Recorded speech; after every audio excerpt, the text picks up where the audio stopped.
This is a Golden Bachelor story that we're going to start with. So Teresa Nist has shared her split with Jerry Turner may have come down to more than distance. The two were first coupled to get hitched on The Golden Bachelor, but they announced that they were getting divorced just 3 months after they had their televised wedding. At the time, they shared that this split had come about after the show had ended because they realized that neither wanted to move away from the areas that they had created a family in. But now, speaking during her almost famous podcast appearance, Teresa says it was more than that. And I know this is a shocker, but she says, you really can't know somebody in 4 weeks. Really? Yeah. She said, I'll say that. It's not just the location thing. Of course. That's all I'll say. And she also shared that as far as the future is concerned, she's open to love. I do not want to be in love, she said. To have a partner in life is what I want. Somebody laid out the chronology of your... I'm sorry. Hold on. I do want to be in love. You do want. All right. I'm sorry. Either or. It doesn't matter. It's all crap. But they laid out the chronology, Preston, and they went through statements made on, like, The Bachelor and Bachelorette. And so basically the point was, you're something special. I'm so into you. And then they point out that comment comes 2 days into knowing the person. Like, this crazy condensed stuff is such a crock of crap. Yep. And they also point out that 90% of the times they're bombed out of their minds when they're saying this stuff. Really? Yeah. Yeah. So it's crap. It's a TV show. It's a TV show. For crying out loud. Martha Stewart recently commented on Ryan Reynolds' off-camera personality. We talked about this yesterday, and she said, as far as she's concerned, that he's not so funny in real life.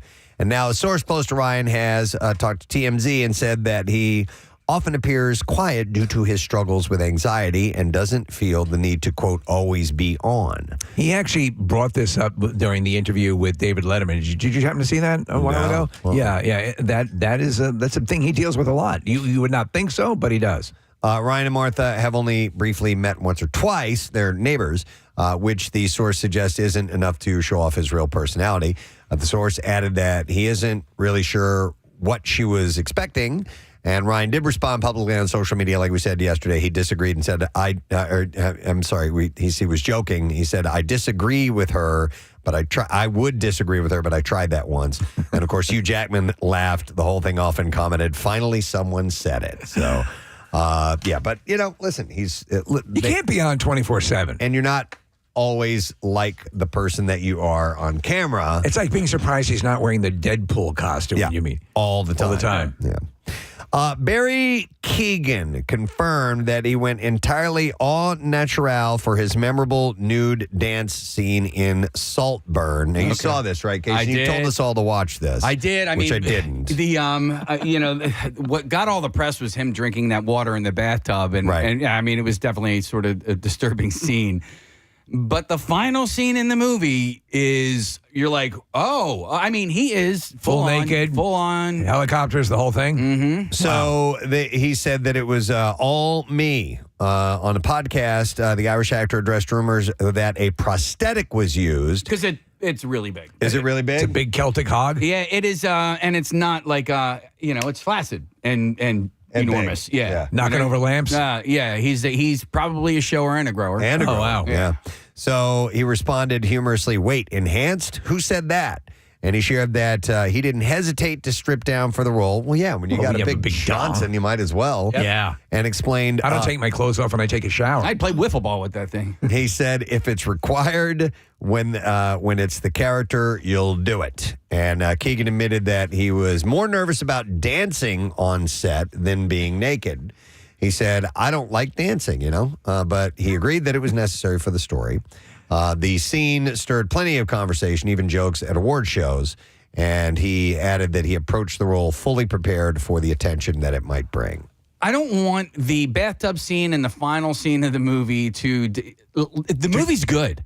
The movie is really good, and you don't necessarily know what the hell is going on for about 3/4 of the movie, and that's not a bad thing. It's not a bad thing at all. So thumbs up, but you're saying all the attention to this bathtub scene. I just like to be surprised by stuff, and you watch enough movies, and Steve, you've watched more movies than I have in my life, but like when when I can tell who the bad guy is or who the good guy is or what, like a third into the movie, I'm like, this sucks. You like to be surprised? Yeah. I got you. Yeah, same thing with stand-up comedy. Like, I want to be surprised with the punchline. I don't want to see it coming a mile away. Right. All right. So that was all him, apparently. He's a big hog. Yeah. So 10 months after finding new love, Valerie Bertinelli and Mike Goodenough are done. What? Yeah. Source tells People magazine that This rips me apart. couple who had been dating long distance, she's on the West Coast, he's on the East Coast. Barbara. Since It stinks. just after the new year, they are no longer a couple. The pair first went public with their relationship in April. No word yet on what caused that particular split. So it was a matter of record that Beverly Hills 90210 stars Brian Austin Green and Tori Spelling were hooking up while they were working on the show. And on her podcast yesterday, she was surprised to hear that Brian had no recollection of the first time they slept together. Oh, my God. Yeah. Was he drunk or something? Well, been. she said, recalling the encounter, Spelling said, you said, have you ever thought maybe I always fight with you because I love you? And then we started kissing. And then you were like, do you want to get out of here? And I was like, yeah. And then he interrupted and he said, wait, what? Who are you? He goes, I love this story, though. And Spelling agreed it was kind of epic and out of a John Hughes movie, but Green didn't remember any of that. And then he goes, were we super drunk? And she said, yes, we were. There you go. Yep. And she said, There's your out. They said that was kind of the theme for then. We were going out a lot. Green No, we said, were totally sober. God damn it. I remember a lot of other times hooking up, but I don't. I do not remember that time at all. He said, "Wow." When friends hook up, it's interesting. There's a show Shrinking right now that kind of explores a little bit They of have that. a dynamic like that? Yeah, in it, and it's like, wow, you got to handle that so cautiously. That's got to feel great when they don't remember. Oh yeah, right. Sorry, don't remember. I know it was great for you. Have you Don't ever- remember anything. Have you ever hooked up with a friend? When I've hooked up with a friend, it morphed into a relationship. Like I never hooked up with a friend and then it was like a one-off.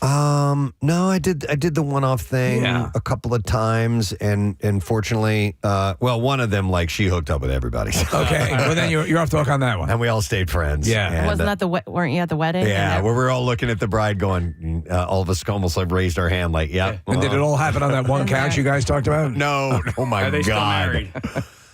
They are still married. Okay. Wow. All right, Yeah. it's So not it a worked lot out. of- Yeah. Took a good little record. while, but she found the one. Yeah. Yeah. Here's when I totally screwed up, Steve. I was hooking up with this girl that I was friends with, and then I started to have feelings for her, and she was just looking for fun. Yes. and wanted a friend that she could trust, that she could hook up with. And man, was she smoking hot! And I started to allow feelings to get in the way of the fun, and I to this day I regret it. It was like we were in our early 20s. I just should have had a good time. Yeah. and I blew it. Yeah. You can't fight it though. And Hasn't The that's- Bachelor taught us anything? And that's a little different than an F buddy. Yeah. You know Okay. what I Well, mean? but that's what she wanted. Okay. She wanted But an you F- guys were too close of friends to be F buddies, right? Maybe? I think that she was just looking to have fun, and she was looking for an F buddy, and I could have been that to her. And you blew it. Yeah. You blew it. Please, I'm emotional. Shut up, Nick. Yeah, right. You're so pretty. I love you. Why did I say that? Are you Such guys an friends idiot. anymore? What's that? Are you guys friends anymore? Yes. Okay. These hot dogs are great. I love you so much. What? Why did I say that? I'll send her the podcast case. All right, congratulations to Entourage star Adrian Grenier and his wife, Jordan Remolier. I guess is how you say her name. They both have Frenchy sounding names there. You both have Frenchy names. Who have announced that they are expecting their second child together. They got married in 2022 and are already parents to 16-month-old son, Seiko Aurelius. That's a hell of a name. Seiko. That is It's a a watch. brand name, right? Yeah. This So- is our daughter, Kleenex. So I wonder if Seiko, which I've never thought about, I've only thought about it as a product name. Right. Is if that is traditionally a name. I don't know. Or is it- First, like if you didn't know ahead of time, like Porsche and Mercedes Yeah. and things like that were names. Right. Oh, you're wearing means, your Tony. Right. It means exquisite or success in Japanese. Okay, Seiko. All right. So they have Seiko Aurelius. The couple made the announcement in a joint post on Instagram. So he's a perennial favorite of ours, Preston, because of his appearance in The Devil Wears Prada. Yes. Yeah. Absolutely. And he came by the studio one time, which was really cool. Nice guy. All right, heads up. Kristen Cavallari is ready to date again. Just 5 weeks after announcing her split from TikToker Mark Estes. God, I followed him because of all of this. He posts like some videos. I'm not really like, oh, look at the guy with no shirt, but like, I'm like, oh, wow, look at this guy with no shirt. So just 5 weeks after announcing her split from him, Cavallari is ready to saddle up again, saying on her podcast yesterday that she has some new dating rules this time around. She says, I wouldn't say it's a deal breaker, but I am not looking to date anyone in entertainment. And she said, and like I will never date anyone from the DMs ever again because it attracts the wrong type of guy. So there's a picture of her, Preston, on some sort of mountainside with the dude. Look at this guy. That's him. Oh, that's him. That's him. the dude. And he's like the male version of thirsty. He just like constantly is taking videos of himself at the gym, no shirt. Never has a shirt on. I'm playing with the string. He's like taking the hat off. it. Wait, he like takes his hat off and like runs his hands through his hair. Oh, my hair. Okay. I'm wearing a hat. I can't say that I wouldn't do the same thing. Seriously, Oh, you look for like Christ's that. sake. Why not? It's like the dude with the big junk having no problem doing scenes like that. Right. Kath, my nephew was like this. And when he was in college, he was pledging a fraternity and he wasn't allowed to wear a shirt. He wasn't allowed? Oh, No. That's great. No, he had to go to like tailgates, like topless the whole time. Really? Yeah. They made him go shirtless? Yeah, and then they also made him like he had to take the fraternity brothers to the gym every day, and but I mean honestly, like if I look like that, I think I would just paint my shirt on. Well, you know? the dude we're having in later, Trick, I was reading an interview with him, and he's known for showing up like shirtless and/or, with a modified shirt. He says he has maybe 2 or 3 shirts in his closet that have full sleeves and are able to be closed. Wow. She added that she wants someone who is her age as well. This guy was 13 years younger than her, by the way. And she was the one that broke it up because of that. And preferably someone who is not in the public eye. Before the line forms to the left, be aware, guys, though, she's looking to get hitched. She said, I'm telling you right now, my next boyfriend is going to be my next husband. So she's going to be serious about the next person that she stumbles into a relationship with. This morning, I really enjoyed watching this. Came across a story about Billy Zane. You remember him as the bad guy in Titanic. Yes. But he is nearly unrecognizable in the trailer for his latest film. It's called Waltzing with Brando. And in it, he plays late screen legend Marlon Brando as he attempts to create a self-sustaining paradise on a secluded Tahitian island in the early 70s. I remember all this. And again, I agree with you, Preston. These scenes, he looks damn good as Brando. Awesome, Like, man. it's crazy. Yeah, so John Heater, of course, Napoleon Dynamite, plays the architect that was enlisted to help make his dream a reality. And in the scenes, it's great because, he's like, okay, there's no potable water here at all. How are you going to build something? And he's like, well, we're going to do it by sanitizing my urine. And then about electricity, he's like, we're going to use this is Brando. We're going to use electric eels to power it. I mean, he's just out of his mind. And he was. And the notion of the island, there was so much that came out news-wise and just these weird stories that pop up about what was going on Brando's island. It was crazy. So the movie also stars Richard Dreyfuss, Rob Corddry, Tia Carrere, Elena Huffman, a bunch of others. It's expected to come out sometime in 2025, but it looks pretty damn good. So, Steve, we mentioned Ethan Hawke's birthday earlier. The Black Phone is getting a sequel, and production on The Black Phone 2 has already begun. So it was on my Halloween list this year, and a lot of people took me up on it. In case it was just happened to be popping up on, I think, on HBO frequently. And yeah, Preston, I think if you get a chance to watch it, you will see so much Stranger Things and Stephen King in it. I think I will, because I really like Ethan Hawke a lot. Yeah. But he is the bad guy. So he is the grabber, a serial killer who targets children. Interesting, as Hawke's character was apparently killed off at the end of the first movie, but he is back, as well as Mason Thames as Finney, one of the grabber's victims who escaped, and also reprising their roles in the sequel of Madeline McGraw, Miguel Mora, and Jeremy Davis. And the Black Phone 2 will hit theaters October 17th of next year. A big character in the movie is his little sister who spearheads. She knows he's alive. Everyone's sort of like, we don't think her brother's been grabbed by the grabber. Right. And she is a really powerful young actress. Okay. The highly anticipated biopic, Michael, about Michael Jackson, is being pushed back. The film is now scheduled to hit theaters October 3rd of next year, 6 months after it was previously planned to premiere on April 18th. The movie stars Jafar Jackson, the nephew of Michael, with Nia Long, Laura Harrier, Miles Teller, and Coleman Domingo co-starring. So that is put on hold for I'm now. curious to see how this thing comes because, he's got his own family is participating in it. And I guess the musical rights have been secured. Is that the deal? I believe so. Yeah. They have to be. How do you do a Michael Jackson bio and not include the friggin' music? Yep. And then one last story. The Night Before Christmas at Dunder Mifflin is a new holiday storybook inspired by The Office. The book was actually written by Brian Baumgartner, plays Kevin Malone on the show, as well as executive producer Ben Silverman. And it features artwork from illustrator Mail Gormelin. And the book recreates a Christmas Eve party at the Scranton Paper Company, where characters like Michael, Dwight, Pam, and Jim experience a festive night of pranks, decorations, and fun gifts as well.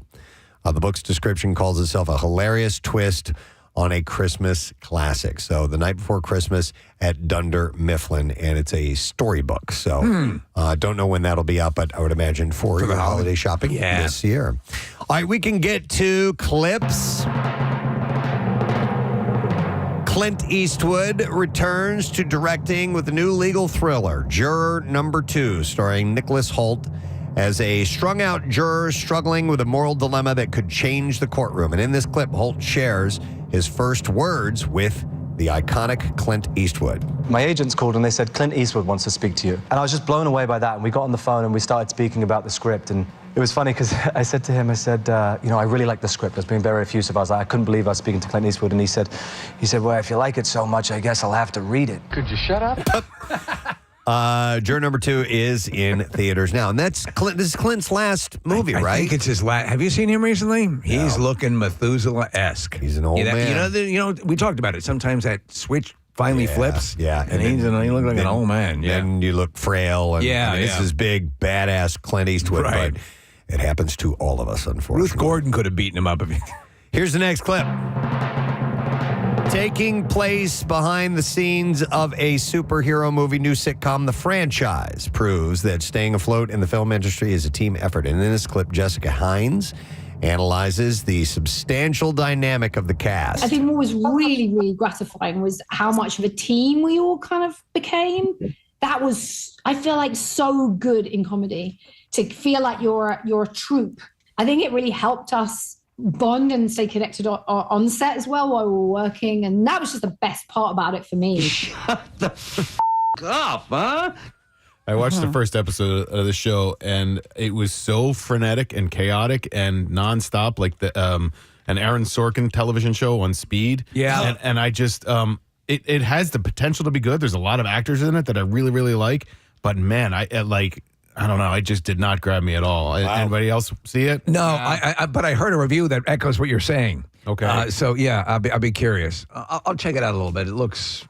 Well, you watch the whole thing and give me a Yeah. I mean, it kind of speaks to the stuff that we like, Yeah, right? exactly. That's why I was intrigued. Yeah, like a Marvel universe or whatever. But and the actors really are terrific. But yeah, it wasn't for me. All right, well, just a heads up as we wrap up the entertainment break. We made an announcement at the top of that segment about Camp Out for Hunger, and we're excited about this. It is the Preston and Steve Camp Out High School Challenge, courtesy of our friends at College Ave. So here's what happens. You, high schoolers and principals and students and teachers and everybody, organize a food drive at your school, and all you have to do is bring a minimum of 500 pounds to the Camp Out for Hunger, and you will be entered to win a $5,000 prize for your school. And you can put that towards whatever's coming up, a senior trip, prom, any kind of special initiative that is going on. And as courtesy of our friends at College Ave, a better way to pay for college. So if you are serious about getting this started, then you can, if you're a student, you can talk to the faculty about how you go about organizing this whole thing and doing it as a school. You can go to WMMR.com/campout. We have printable signs and all the information you need to get involved in that and possibly win $5,000 for your school. I love it. Yeah. So Yeah, it's going to be good. a minimum of 500 pounds. And like Steve was saying earlier, we've made it that amount so even a smaller school can probably attain that. And obviously the bigger schools, if you want to raise tons, we're not going to stop you from doing that. We appreciate it. And it all goes to Phil Abundance. And we're excited about getting the Camp Out for Hunger underway on December 2nd at the Wells Fargo Center complex next to Xfinity Live. So go to the website, get the details, get it started. We're going to take a quick break. We will come back in just a moment. Stay with us, please. Preston and Steve.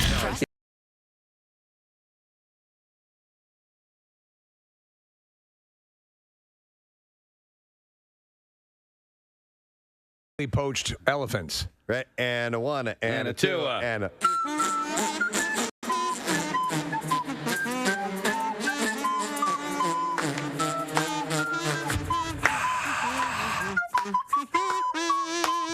Hey! They don't have drums, they just have hands. How do you make line. Now, Preston, are the drums made out of brass?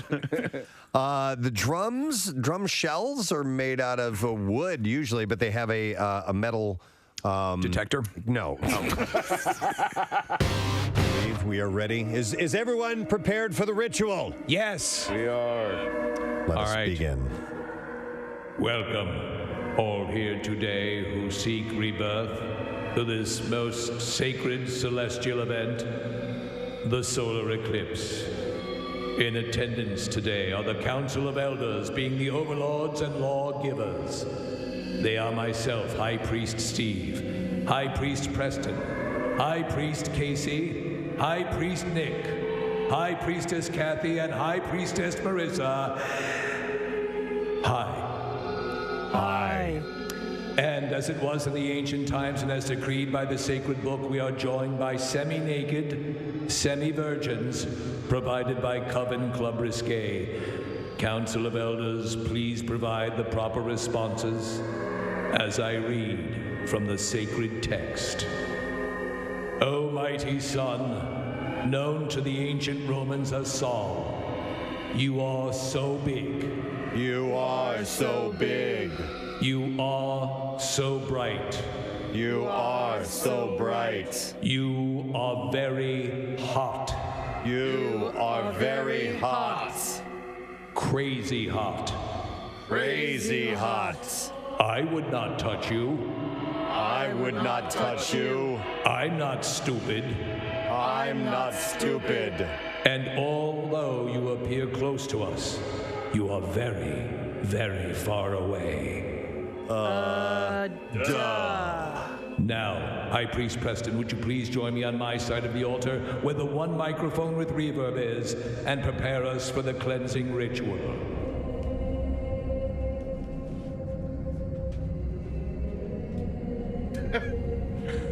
As it was in the time before time, the cleansing ritual was meant to appease the sun during its time of eclipse, to offer unto it something so stupid, so pathetic, that it would never be able to bring itself to destroy us. In a moment, the Council of Elders and the semi-naked, semi-virgins will surround the Well of Rebirth, which in many ways resembles the toilet we used for St. Patrick's Day. At this time, the chant of the Ancient One shall be performed, and a baby will be brought forth and bathed in the purifying waters. In many ways, this baby will resemble the doll that High Priest Steve accidentally purchased off of Amazon in the time of darkness. Let us begin to begin again. And so we have gathered at the Well of Rebirth, as it was done in the dark time of the ancient time, before time, in accordance with Hammer time. we begin the chant of the Ancient Ones. She'll be coming around the mountain. When she comes. She'll be coming around the mountain. When she comes. She'll be coming around the mountain. She'll be coming around the mountain. She'll be coming around the mountain. When she comes. High Priestess Kathy, will you now come forward and place the baby in the well of rebirth? Bricka bracka firecracker zis boomba. Solar eclipse. Solar eclipse.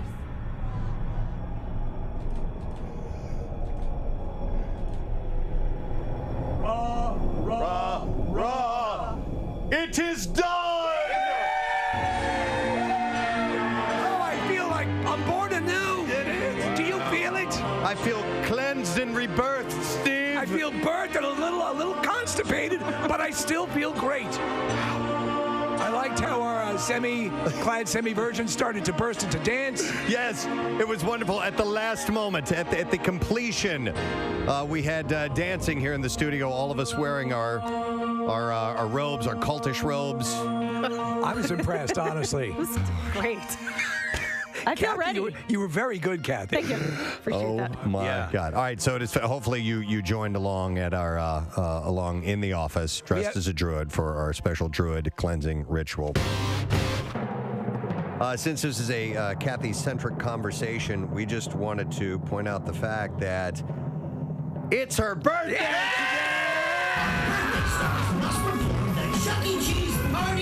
and we've got a special birthday present for you, Kathy. State your name. If everybody is ready, we're gonna get something special in here for you, Kathy. Remember how you said you wanted to just not even acknowledge that it was your birthday thank today you, Preston. and keep things kind of quiet? Kathy, we'd like you to meet Chuck E. Cheese. Oh my God! We actually brought Chuck E. Cheese in for Kathy's birthday.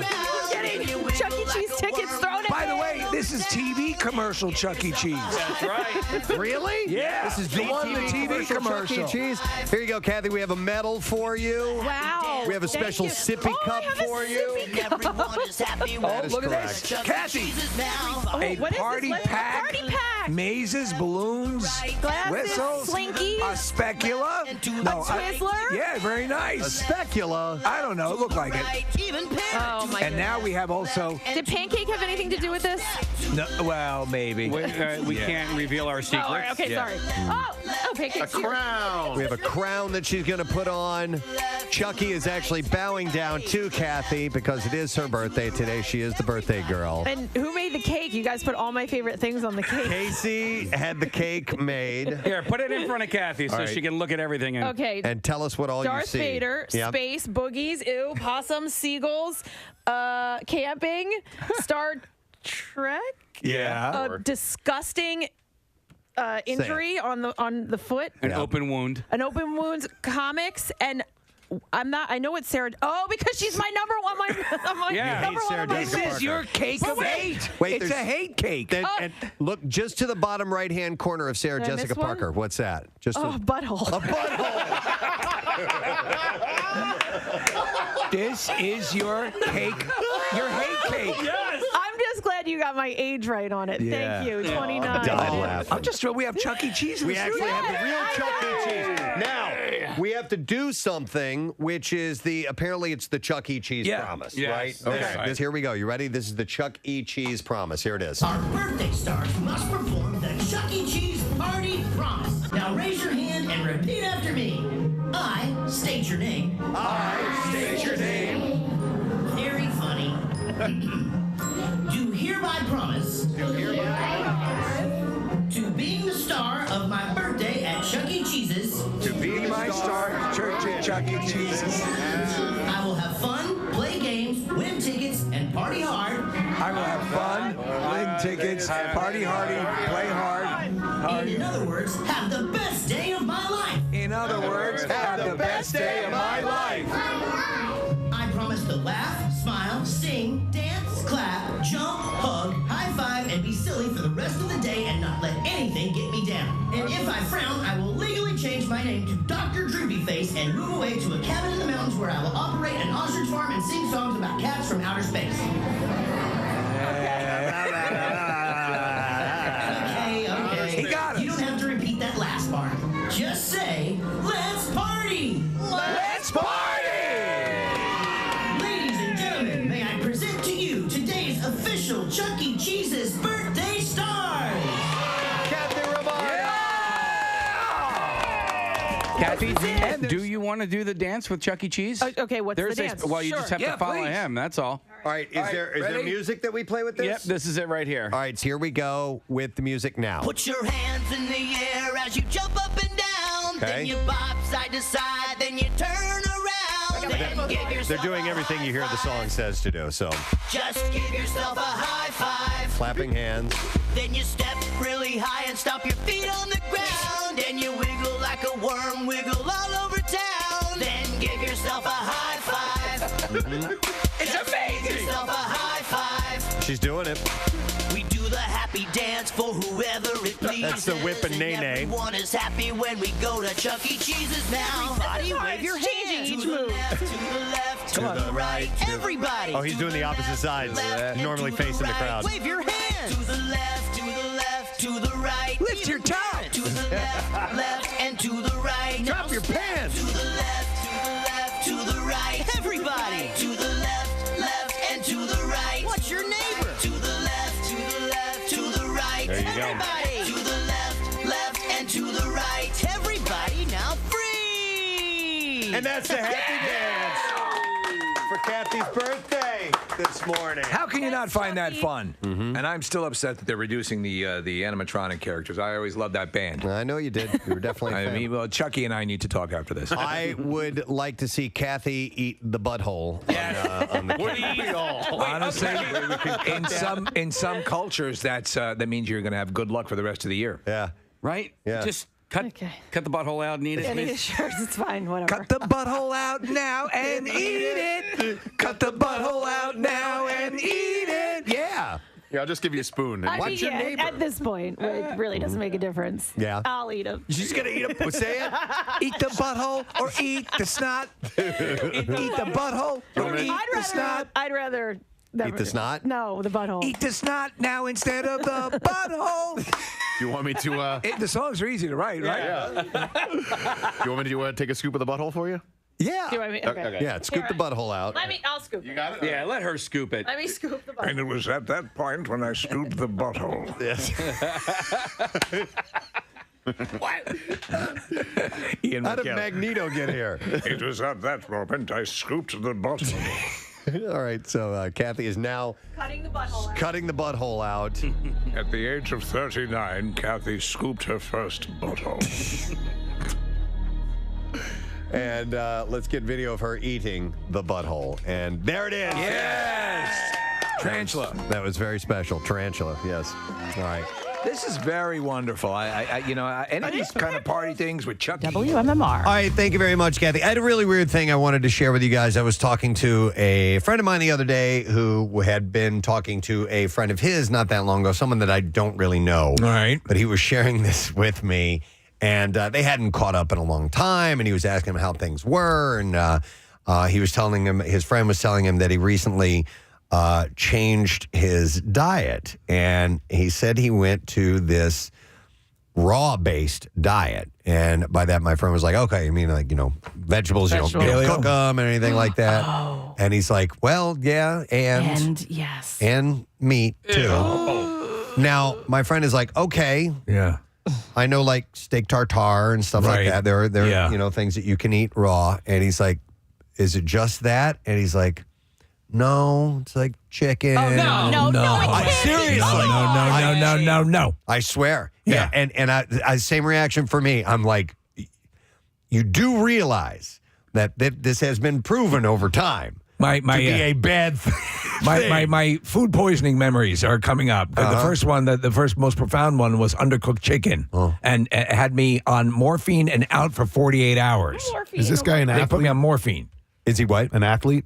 I don't know. All right. I have The only no reason idea. I ask is that I was watching the Flyers game a week or two ago, and they were interviewing this guy that was on the Washington Capitals, and he has developed a similar type of diet, and it's chicken hearts. And Chicken hearts. Yeah, it's raw. like Steve, I know that like that Liver King guy is a total joke, but like that approach to raw meat and yes, yeah, everything raw. Wasn't So I Chicken don't- Heart a Scottish chicken hero? That's Braveheart. Oh. Well, you know what? Braveheart maybe had a chicken. Yeah. Yeah. This is my chicken. Yeah. So I'm just looking a little bit into it. I don't believe that it's like completely raw chicken. So it has to be cooked. It can't ever be heated over 104 to 118 degrees. So maybe they're cooking it a little. This Well, wait guy, a second. This guy told him it was raw. Raw. And what temperature do you need to cook to get like salmonella or any of the other Yeah, things like, that what could is be the- be F you up out of Usually, But that's what I'm with poultry and when you're cooking a turkey, it's like 160, 165, somewhere in that range. That's what I I'm saying. told So you, like, maybe it's cooked enough Inter. so they're not getting salmonella. I don't know, man. I don't know. That's like I told you what we would do the melting pot. I was like I would sit there with my iPhone timing the chicken Yeah. because I was once you've had food poisoning from undercooked chicken, you never forget it. I know that things are way more safe now than they were, decades ago. As far as like you can have, you can eat pork that is slightly rare, a little bit Yeah, more on the I know. rare side, Not me. and you're going to be safe. But raw, No. it's insane. No, in fact, I get a lot of like prepared meals from the supermarket, and all you have to do is like reheat it. So I made this Jamaican jerk chicken last night. So it's been cooked before. it You're was just reheating. Yeah. That's yeah, And good? It's great. But what I want to say is, I will overcook that even though it was already cooked. Yeah. I remember Nick, you had asked if it was an athlete. There was one time I was working at a restaurant, and we had a new guy come and work, and he was a big muscled up, puffed up dude. And he walks over to, and we made pizzas, and so we had all this ground beef and ground sausage that you would add to, and he walks over to the ground beef, and he takes a big old pinch out of it and eats it, and he's like, he's like, yeah, all right, that's good quality beef. And I'm like, oh, God, I'd never seen anybody do that. So, two things. The Liver King, one of the most hilarious things, because this guy was forever all over social media and the internet, eating like livers, and man, this is my only way that I get this jacked.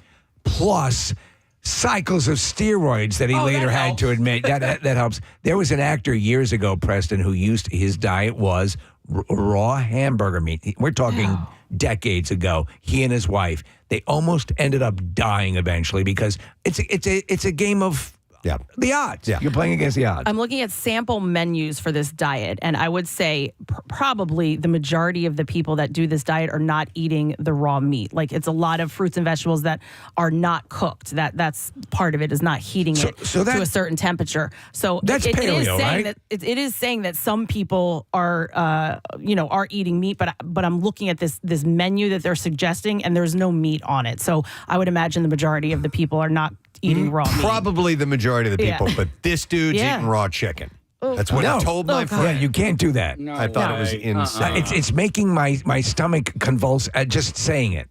All It's right. nightmarish. We have a caller on the line, and you may know him from Penn Medicine and Fox 29. And of course, we start throwing things like this out, and he's going to check in. Dr. Mike Sirigliano. Hey, Dr. Mike. Oh, my God. Every time we think we go to a new low, I know. there's something lower. Yep. So you're a supporter then? What? You're a supporter? No. What are you kidding me? So let's break this down. There's always been a concept that let's start with vegetables, all right? If you cook them, macerate them, heat them, put them in a pill form, you're going to lose a lot of the nutrients. And many people believe that is true. So I'm down with that. But if you haven't listened to the news lately, there have been massive outbreaks of listeria, monocytogenes that can kill you, E. coli. I mean, eating raw chicken. My wife is so paranoid. She doesn't eat chicken. And if I cook chicken, it's like I'm dealing with the Ebola virus in the kitchen. Like I have to make sure that everything is swabbed down and everything. Look, the bottom line is you eat raw chicken, you're asking for trouble. Yeah. The same thing, and I'm going to say this, unpasteurized milk. I mean, there's a lot of issues here. And look, you want to live a healthy life, go for it. But if you're doing that, you're going to get in big trouble. I remember I told you, Mike, you know that it was Mystic, Connecticut. I can clearly remember it, eating a piece of chicken. And then I ended up in the hospital. I ended up, for 2 days out. It was the worst pain that I've ever had, and it's horrible. So it's a game of Russian roulette if you're doing this, right? Yeah, it is. And the bottom line is that if you eat something raw like chicken, you're really getting yourself into a position. I had salmonella and I was out, and you know me, I'm a workaholic. Yeah. I don't miss anything. The bottom line is I was down for the count for 3 days, and if you're very young or very old, you can die. Yeah. You can die from it. So forget about it. So you're on the fence about it. No. Forget about it. Oh my God. Man. Yeah.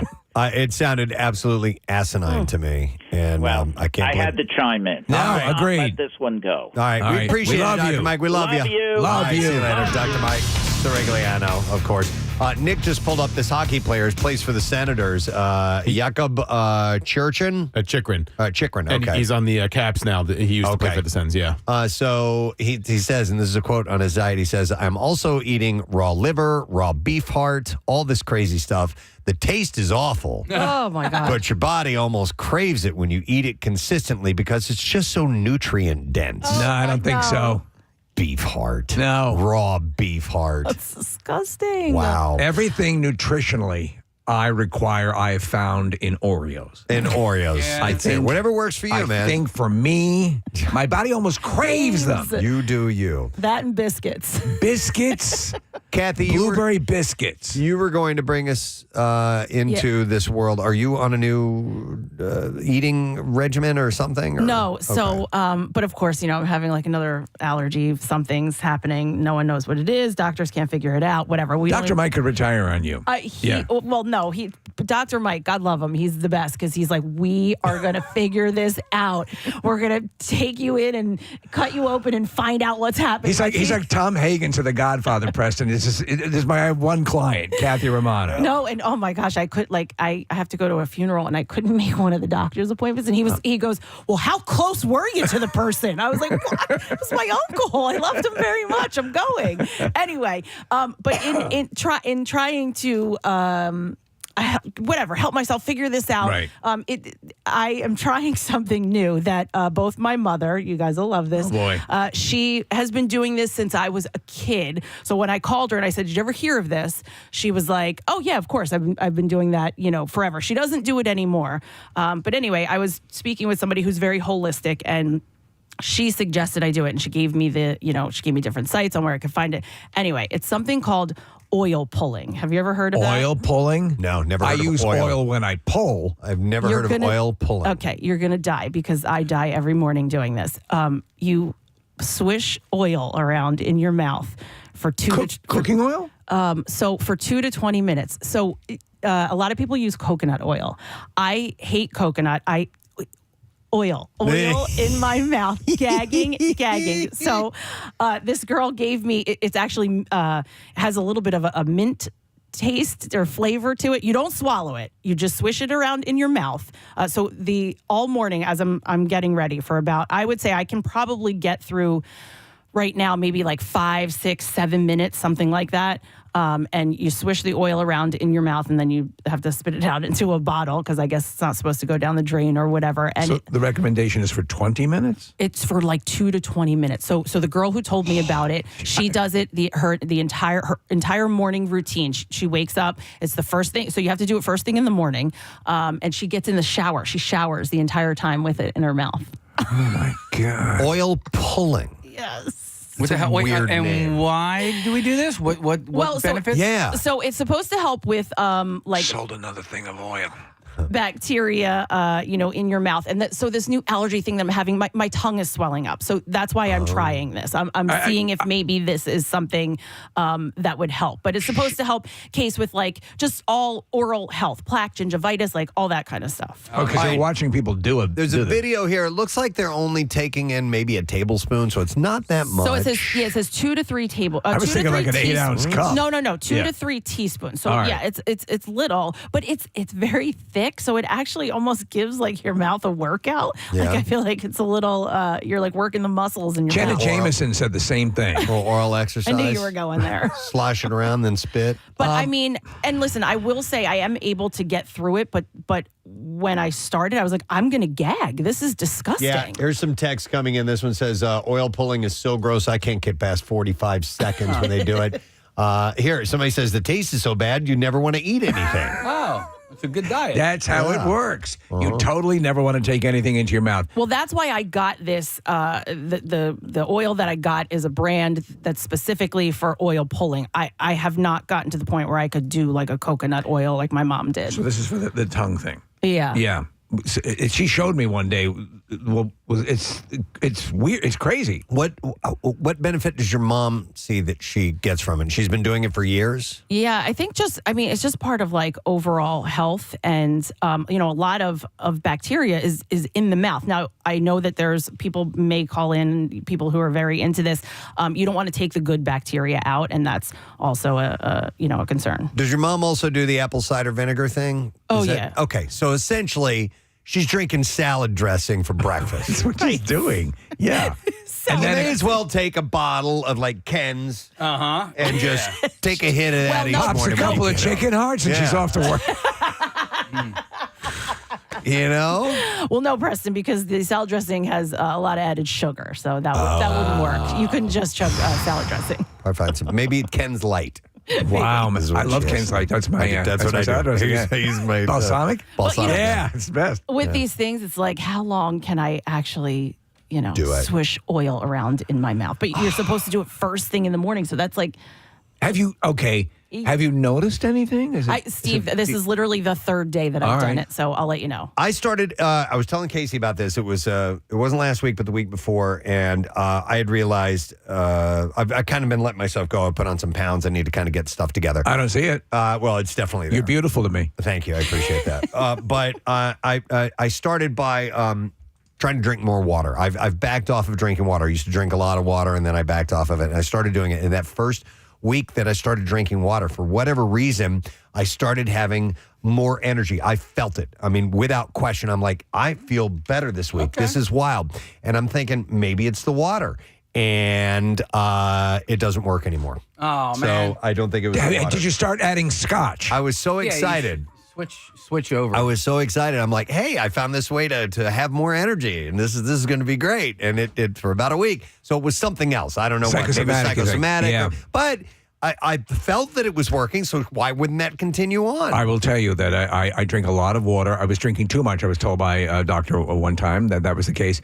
But when I was working out, my friend Dwayne, who is my trainer, I'd hear like you're breaking your knuckles or cracking your knuckles, pops. And he says, this was years ago, you're not drinking enough water. And when I started drinking more water, I didn't have that anymore. So, yeah, I don't doubt that it's helping. Certainly drinking not enough water will work against you. Yeah, but so did you pull back on the amount of water? No, I'm going to keep drinking water. I know it's good for me. All right. Yeah. Case, I just found this. Oil pulling activates salivary enzymes, which absorb toxins such as chemical toxins, bacterial toxins, and environmental toxins from the blood and removes from the body through the tongue. It's probably a little too late for me because I'm feeling right now, and thankfully in like 3 weeks I have a dentist appointment, but this back tooth, it's got to go. It's, and I wonder if I would have started oil pulling a couple of years ago. Do it with me. Yeah. Do it together. Here's what you do. You put it in your mouth, transfer it into his. Yeah, okay. I'll do that. I'll do that. Put your son's tooth in your mouth. Wait a minute. Now, have you been told it needs to come out, or is this what you think? I just know it. Like I got this little thingy right here, and I can literally put it into my tooth. It's Into a hole? Yeah. It's Use it as a luggage It rack. was already like it's been like covered or whatever, and like the filling is whatever. We don't need to get into. How long has but it been since you've been to the dentist? I go every 6 months. All right. Okay. Yeah. All right. Hang on. I want to go back to the oil pulling here for a second. Laura's on the line. Hey, Laura. Good morning. Yoo-hoo! Uh-huh. All right, Laura. You do this? The oil pulling? Good morning. Well, I'm scarred for life from my experience. So I'm a lot like Kathy. I am a medical mystery, and I am willing to try just about anything to make myself feel better, Yeah. right? So I tried this Guru Nanda oil pulling stuff. It's mint, clove, whatever. Yeah, that's what. I Okay. started doing it. Is that the same one? Yeah, I have the mint one. Yeah. Okay. So I started in the shower, just like your friend, every shower in the morning, blah, blah, blah. But I was washing my face and got water up my nose, washing my face, and started to swallow the oil. Oh. And threw up so bad. I had to stay home from work.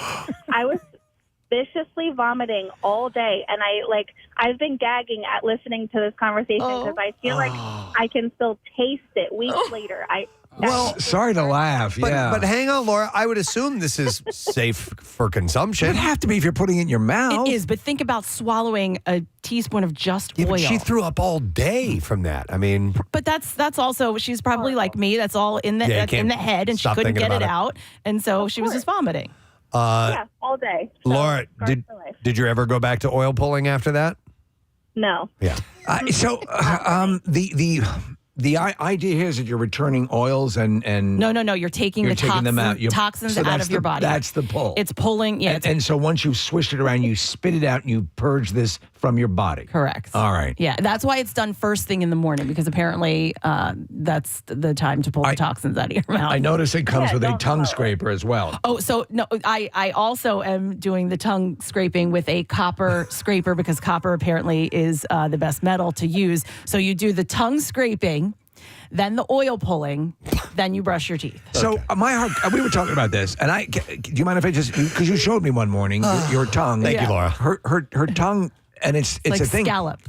And for anybody who deals with anything that's sort of pernicious and recurring, and doctors are stymied as to what to do, it's living in a nightmare. Yeah. And this is something that you deal with constantly, and it's one of those things that people, you know me, I'm the first to be dismissive of anything, but I mean, you showed me, and I'm like, oh my God. And you know what, Steve? It's one of those things where they're like, well, there's no real cause, so you'll just have to learn, how to deal with it. We can send you to pain management, and I'm not the person to go, Right. okay, sure, send me there. I'm like, no, I need to find the root cause of this because I'm not going to go around with a swollen tongue the rest of my life. What do you mean by scalloped tongue? It has ridges? Yeah, Or? ridges. Yeah, You could see it around On the sides? on the side of her tongue. Yeah, so like my tongue almost feels like it's too big for my mouth, and so it's pushing against my teeth, and so it's like basically teeth imprints on the side of my tongue. Have you accidentally bitten your tongue because of its size yet? All right, good. No, it's not like that. I had a point where I was biting my lip regularly. Oh, man. And I mean like hard. Yeah. Not like I'm being sexy. It's the word. Like Yeah, that. yeah. Ew, Like stop Kristen it. Stewart. You bite the bottom lip, right? Not the top one.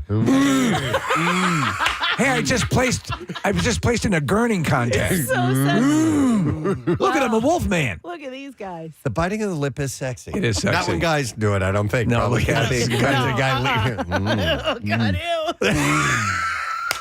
First I'm word you not want to even- hear? I couldn't even make Preston. eye contact. with Preston, you bite when your you lip did in a that. sexy way. I don't even know how to do it. Okay. And so why are you looking at me when you do Because that? Is it like you're this? the only woman in Look the at room. Steve. It's like- It's like No, that. you gotta. We need to actually see your teeth. Not like That's that. it, Steve. That's No. it.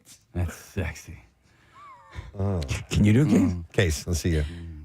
Ew, Okay. God. See, he looked at you. He He was looking looked at me, and you. even that made you I sick. know, but Do at you- least he are looked you at jealous? No, it's creepy. Kathy? I don't want you to look at me and do that. Do you know who You bites? jealous, baby? Who bites? He'll bite the inside of his cheek.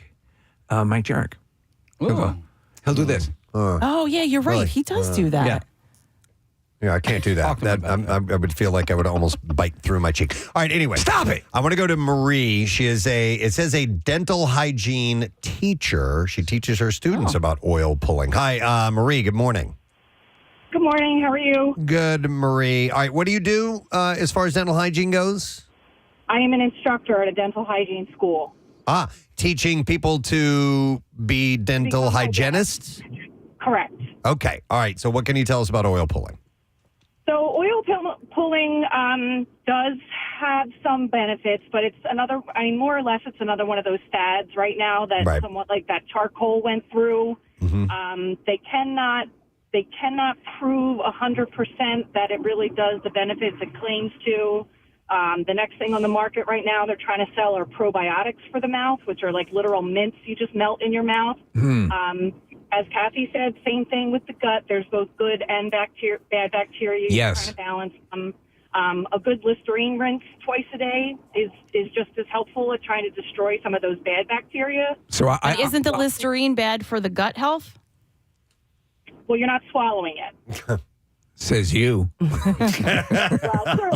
I can't. If you've got the good old fashioned gold Listerine, that does well when the vodka's empty. So that does help. I used to use Listerine to try to fight canker sores, and I think that earlier on in my life it was effective. And now I use it when I get a canker sore. It doesn't do a damn thing. It kind of pisses me off. Yeah. Let me. That's probably going to burn more. But I wanted to comment on the oral allergy. Like, Kathy, do you eat fruit with skin on it, like apples and pears and? Yeah, I do. So there is something that is called just an oral allergy, and oftentimes it's to the chemicals that are on those skins, like the pesticides or whatever it is that they make the fruit look shiny and healthy with. Well, so I mean that's part of the reason why I try to get the organic fruit, though. But there's no guarantee to organic. Yeah. Oh, really? So quick question here, because this is something that she's dealing with, Marie. So the symptoms that she's experiencing with it, the tongue is actually, you can almost see like a ridge around it where it's sort of like expanded. Would that be in line with what you're describing? It could be, like she said, if her tongue is constantly so swollen, it doesn't fit on the floor of the mouth the way it's supposed to. So it sits against the teeth too much, and it's basically picking up the pattern of the teeth. Some people do naturally have scallop tongue, which is just their anatomy. And then depending upon the severity of the scalloping, it could be from like a vitamin deficiency. Okay. See, sometimes it's luck of the draw because I have a pig's tail penis. I never, a little curl. Little curly. Yeah, I didn't understand. I mean, everything she's saying makes sense, and that's what they tested all of my vitamin levels and all that to make sure that it wasn't that. Right. So it does make sense what she's saying. All right. Okay. Any way to treat? Any ideas, Maria, as to what you can do to perhaps mitigate that? Unfortunately, it's out. Are they getting you through like allergy testing? I think you said, Kathy. Yeah, I did all that. And nothing has come back. No, nothing. Yeah, nothing comes back like so strong that they're like, oh, that's what it is. Is there any chance of an increased margarita intake benefiting her? I would have to sit with her for those margaritas and see what you mean by increase. Agreed. We need an actual scientific. Going to recommend an increase in your margarita intake. Thank you, Marie. We appreciate your call. Have a good day. All right, you too. I did stop alcohol for a while because you never know what it is. Well, here's a text from somebody who says Kathy might try removing peanut products from her diet. Many weird allergies come from them, but Kathy has done elimination diets everything. For years. Everything. She is a human laboratory. And sometimes you do have to reset your system, and I know that, and that person's right. I did. That's the button on my taint. I do it all the time. But Kathy, you said you wanted to get an email from everybody who has a suggestion for you. No? Okay. Well, listen, by the way, so Marie brought up a thing. She said, the fads. Yes. Like this, like oil pulling, like she said, the charcoal. Apple cider vinegar. There's all kinds of things that they come into vogue for a while and people try them and they swear by them and then they just kind of disappear. I mean, if you go back a little ways, you remember there was a fad where they were literally blowing smoke up people's asses. Yes. Yeah. And that's where the term came from. It was a scam. It was supposed to. It was a snake oil type of thing. Yeah. It was supposed to do have these benefits, and it turned out to do nothing for you. And hence the term "stop blowing smoke up my ass." That's where the term "finishing in my hair" comes from. What is that? I don't know that one. That's disgusting. Okay. Well, I mean, I know what that means, but But I will say things like the apple cider cures acne. apple cider vinegar and oil pulling and all of that. I mean, they're ancient methods. They're just a trend because people are rediscover them. Are rediscovering them. I mean, these things are not new. By the way, things sometimes stay around for hundreds, if not thousands, of years because they work. You know, acupuncture's been around for a long time, and you know, most everyone acknowledges that there is a benefit to it. Yeah, and I will also say, you guys know, and I've talked about my mom, a lot on the show, but this is, these are things that she has done, my entire childhood. So there is a little bit, I got a little bit of my mom. I completely understand. Maybe to tie it all together, have you tried raw chicken? No, I'm not ever doing that. Okay. Chicken hearts? Yeah, I did one time, and I got the worst food poisoning I ever had in my life. What was was it moose balls? What were you? Raccoon balls. Raccoon balls. Yeah, we were talking about that yesterday. Try those. You gotta go to German guy is making sausage out of raccoons and created raccoon balls. But Mary has had a similar situation to yours, Kathy. I'm going to go to her. Hi, Mary. You're on the air. Good morning. Hi, good morning, everybody. I'm really sad that blowing smoke up my ass is a scam. Yeah, totally. Doesn't that ruin your weekend? Sorry to be the bearer of bad news. There goes all my plans. All right, what about your tongue? Let's stop talking about your ass. Let's talk about your tongue. I have a great ass. But anyway. Yeah, go to ask the mouth right now. My tongue, I have scalp tongue because I have a thyroid issue. You have a thyroid issue that causes your scalloped tongue. And correct. I was diagnosed in my early 30s with thyroid, and then when my thyroid levels and my cortisol levels go crazy for whatever reason, it's because I actually had weight loss and my medications had to be readjusted. It causes my tongue to swell and scallop. Okay. Does that sound linear to you? Well, that was one of the reasons why I was like, do we really want to talk about this? Because, they've checked my thyroid. Dr. Mike would have been all over they that. checked my thyroid. Yeah. My numbers are fine. Maybe. Thank you, Mary. We should entertain. You're welcome. But there's other levels to check in your thyroid, the basics. Yes, no, and Mary is also right about that, which is part of the reason why I see a functional medicine doctor, because they look a little more, their standards are a little different than a traditional doctor. What's a functional medical doctor? Functional medicine doctor. Functional medicine. So the easiest way I can explain it to you is they try to find the root cause of the issue. They're a little more holistic, Preston. A lot of them are chiropractors that become functional medicine docters. They wear Mardi Gras beads. That's how you can tell. Okay. And like when they do blood work, they're looking like way deeper than, somebody like Dr. Mike. And of course, I'm sure Dr. Mike and a functional medicine doctor could sit down and have, a nice lunch. Yeah, a nice lunch. But if you're into that and, you're interested in some of that, those are the people that see those doctors. Preston, so with all the Harry Potter that you've just been through, are there any spells that might help, Kathy? That's essentially what I'm doing. I'm going to witch doctors. D-Tungus? That is a good question. E-Scalopus?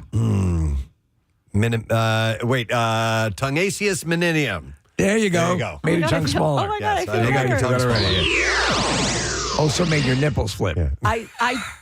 I do like this stuff, this homeopathic medicine and things like that. But I did once go to, she was a witch doctor. She took me into like a back room and there was candles lit and incense. And you wait right here and play with my monkey. I'll be right back. No, Steve, it was like that. I sat on this couch and she was going to help me try to figure out what my allergies were and all of this. So I was like, oh, how are we doing this? She just kind of put her hands around me and closed her eyes. And I was there for like a half an hour. I didn't know what was going on. And she was like, oh yeah. You're a pretty girl. Seriously. And she was like, we need to cleanse your liver. We need to cleanse your liver. She's like, I see it. It's definitely And she was using her energy to... Her energy. And then... Now you must make love to a leopard. I bought the liver cleanse. I've fallen for my things too, Kathy. And then she had a machine, so I had to put my fingers on this machine, and she had a machine that punched it out. it printed out the results, and it was like lines, and it was a lie detector test. Preston, it was my liver, and Wow. I did Oh the my liver God. cleanse, And now you're a Scientologist. and now I'm still in the same position. Okay. All right. Well, anyhow, some interesting conversation. Be wary, but sometimes some things work for people. It's really strange. You're always looking. But don't eat raw chicken. Don't eat raw chicken. Down to that. All right. We do have to take a break. We got some bizarre file stories on the way. We have a sick text story, by the way, a chance to win a pair of tickets as MMR Rocks Life as a Carnival Last Waltz Tour 2024. It's this Saturday at the Met. So text the word secret to 39333. You will be in the running for that. We're going to take a break. We'll come back in just a moment. We'll tell you where you can meet Casey and Steve and Marissa today. Yes! And hang out for a little bit. Stay with us. Preston and Steve on 90.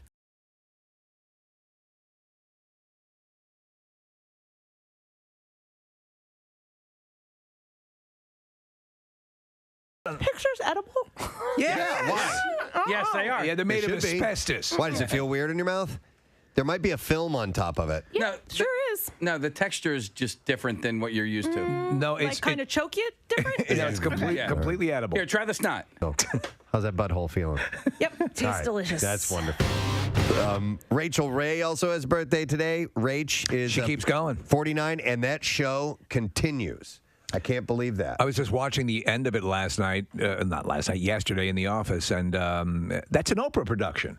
Rachel Ray? Yeah, Rachel Ray's an Oprah she- Discovery. Did she kind of come from Oprah's show? I think so. No, she was on Food Network first. Oh, okay. And then Oprah realized she loved her. Okay. And then kind of took her under her wing and then created this show for her and all that So stuff. But she was on Food Network well before she got on Oprah's radar. She Okay. had this show called 1 Minute Meals. I used to watch it. It was not 1 Minute Meals. Yum-o. 30-minute meals. 1 minute. It's an old microwave. What is this? Your program It's hot water. More hot water, please. This is delish. What is this? Glass of milk. Delish. How long did it take you to make that? 1 minute. It was actually about 41 seconds. Right. We ballpark it. Man is admitted to punching his girlfriend in the face after she turned down his marriage proposal.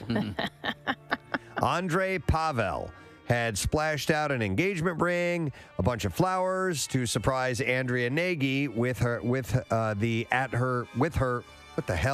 With the at her workplace. Okie dokie. Yeah, pig Latin there. But when she replied no, he lost his temper and he hit her in the face. Would you make me the happiest man on earth? No. Knocked her to the ground, left her with significant injuries. No.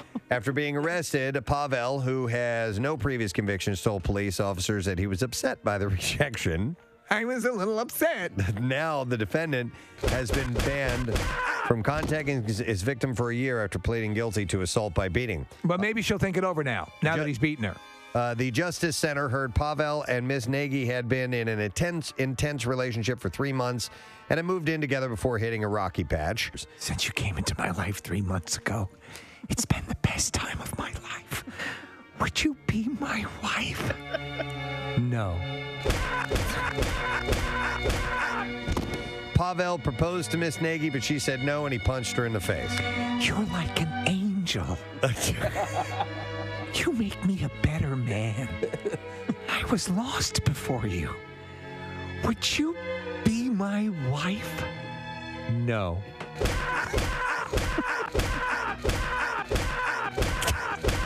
Okay. He didn't kill her. Okay. Miss Nagy said she was scared of the defendant and described him as jealous and controlling, and it was a single punch. I've got to tell you, I was lost and now I am found. The fact that you make me want to be better is everything to me. And so I ask you here on bended knee, would you be my wife? No.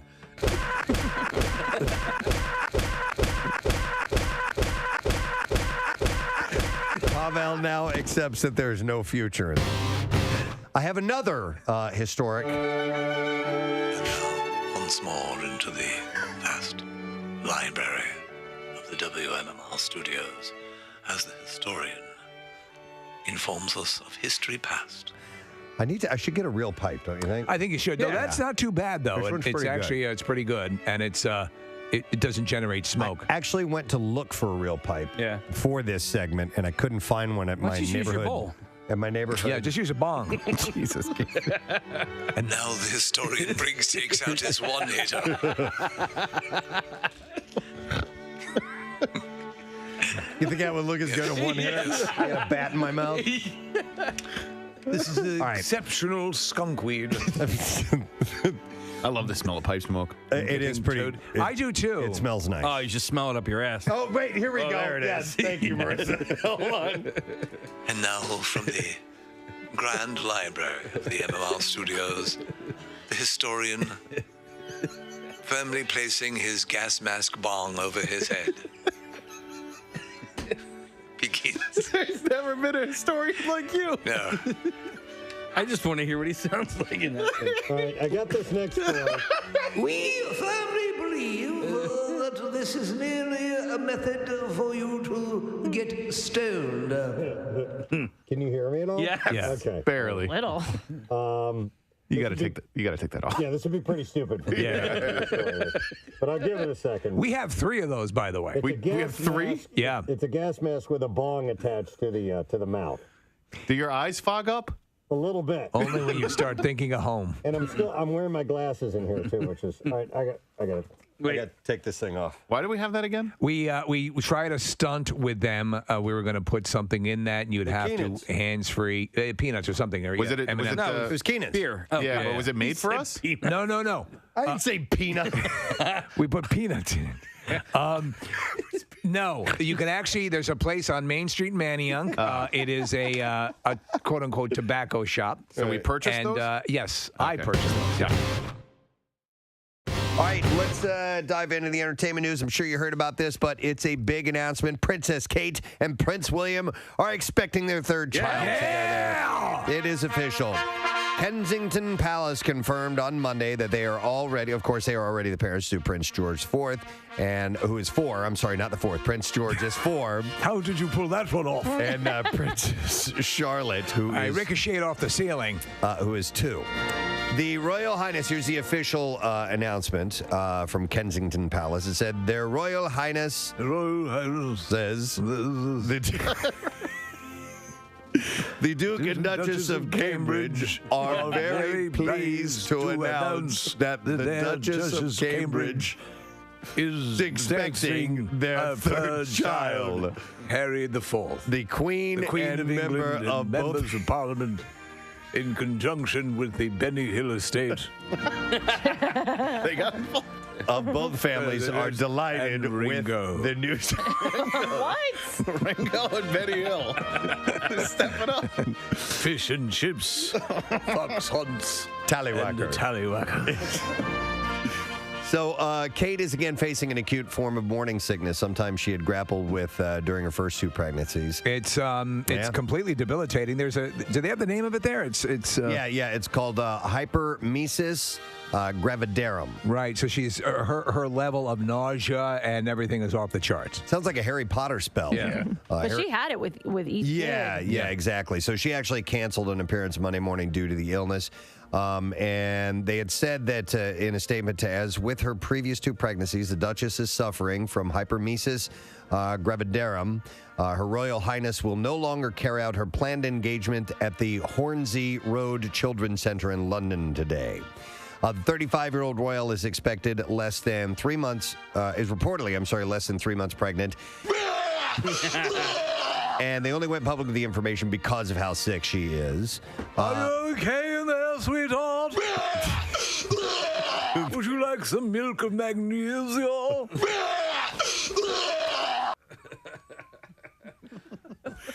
The prince recently discussed Kate's parents. Seems to be in a bad way.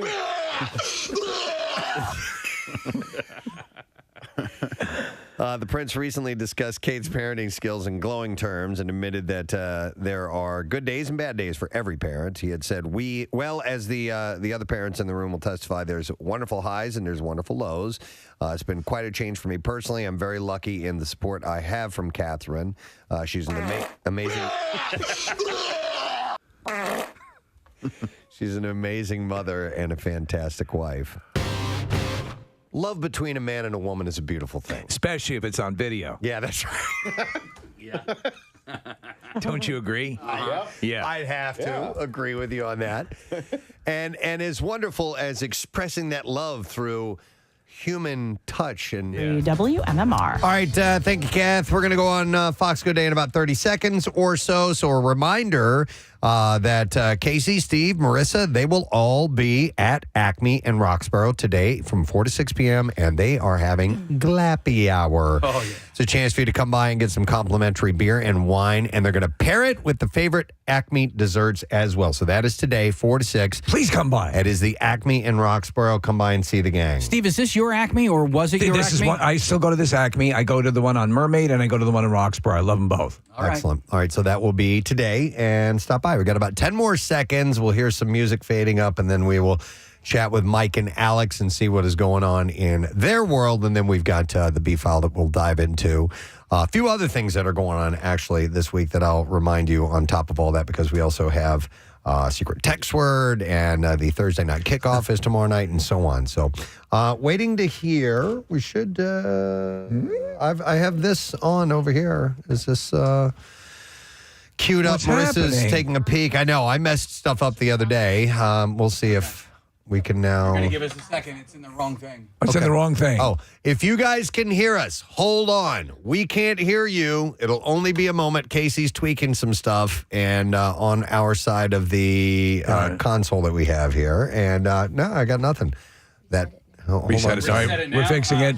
Hang, hold. All of a sudden, we're Braveheart. Okay. There's no words on This it. is There a- we go. Where's only one hand here? Now what do I do?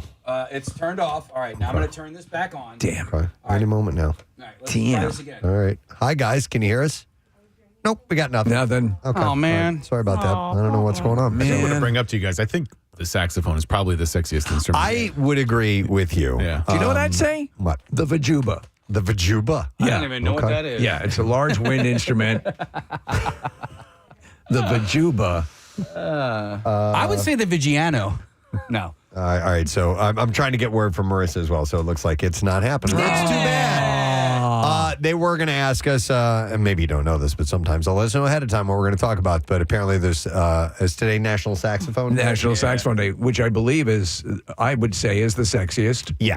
And I would point to solos or Baker Street has a very, sexy, tempestuous solo. I'll tell you more sexy is it might be Great Gig in the Sky from Pink Floyd. Because there's a way to be breathy with the saxophone. And on that one, it's like va, va, va, va, Yeah. va, va, va, va.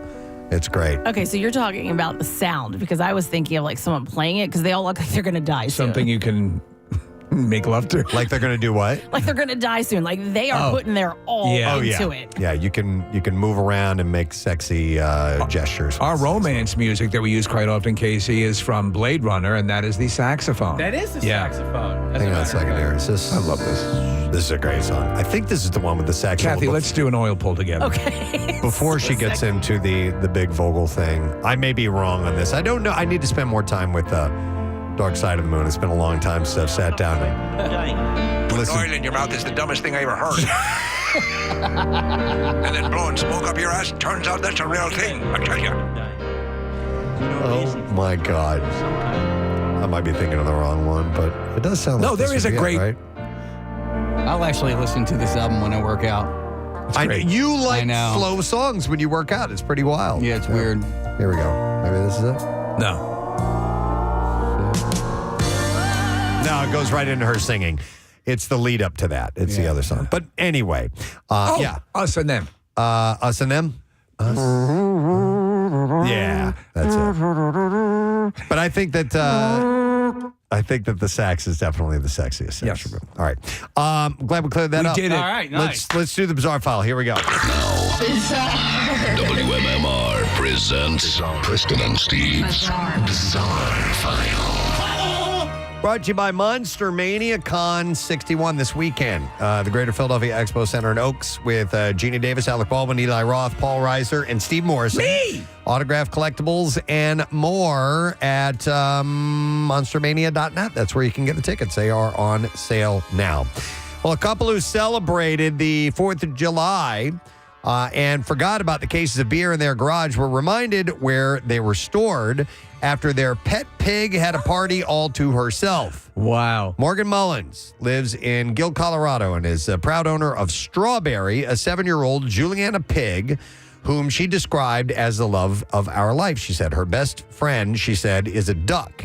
At least the duck thinks so. And she roams our small hobby farm doing what she pleases. Well, recently what pleased Strawberry was getting into the garage and breaking into the leftover cases of beer, causing Mullins to find the pet pig a little worse for wear. Mullins posted a video. It's since gone viral. And text overlaid on the clip says it all. Strawberry got into a case of assorted beers in the garage. She is so drunk. The video shows Mullins' partner surveying the empty beer boxes, splashes of beer all over the floor, dozens of cans scattered across the garage, plus a duck quacking in the background to add to the chaos. And the clip then shows Strawberry first standing still and vaguely glancing at the camera before she tries to head to one of her sleeping spots. But it's clear that the beer has affected her as she hesitates, stumbles, and trips over her feet as she makes her way to the bed. Oink. Seriously, right? Oink. She said, when we went out, we found all the empty beer cans and then a very drunk Strawberry. Mullins said that the next morning she found Strawberry pushing around the empty beer cans with her snout, trying to find a few more drops of She beer. enjoyed it. So no lingering bad effects? Not according to them. Okay, yeah. Skylar Filippi, a of Columbia, Tennessee, which, by the way, is where this young man was born. Yes. Was arrested by federal agents and charged with attempting to use a weapon of mass destruction and attempting to destroy an entire energy facility. And I bring this story up because, you know, oftentimes we don't hear about when they catch people who are about to do something. Right. Really, that could have been really bad. Yeah. So the Attorney General said Skylar Filippi believed he was moments away from launching an attack on a Nashville energy facility to further his violent white supremacist ideology, but the FBI had already compromised his plot. The FBI director said he was driven by racially motivated violent extremist ideology. The defendant planned to attack the power grid with a drone and explosives, leaving thousands of Americans and critical infrastructure like hospitals without power. So Christopher Ray is his name. And apparently beginning in June of this year, he told a confidential human source about his desire to commit a mass shooting at a YMCA facility. And then later that year, he talked about the impact of a large interstate substation and attacking several substations would shock the system. So he's talking to these people. And meanwhile, the FBI gets involved. Wow. And undercover so agents. his name is Chris Ray because that's the head of the FBI. I'm sorry. The FBI is Chris Ray. Okay, yeah. This guy was Filippi. Sorry about that. Oh, okay. So anyhow, beginning in June, he started to talk about this stuff, and then he ended up driving with undercover employees of the FBI to an electric substation, and they were conducting reconnaissance. You know, these guys were undercover. This guy thinks it's legit. They eventually got to the point where this guy had a drone packed with what he thought were explosives, fired up and ready to go. And then that's when they arrested him right then and there, because he was about to, in his mind, actually do this horrible act of sabotage. He was obviously arrested, and he is facing some serious charges. So that is messed up, man. All right, something a little lighter than that. A naked British tourist, reportedly extremely drunk, fell from a hotel balcony in the red light district of Pattaya, Thailand, and ended up dangling through the ceiling of a nearby internet cafe. He was naked? Shocked patrons spotted his legs protruding from the ceiling and called police, who found the man covered in feces. Oh, man. That would ruin my meal. Yeah. A patron said, I was very shocked. There were legs coming down right on my head. We're looking at a picture of it.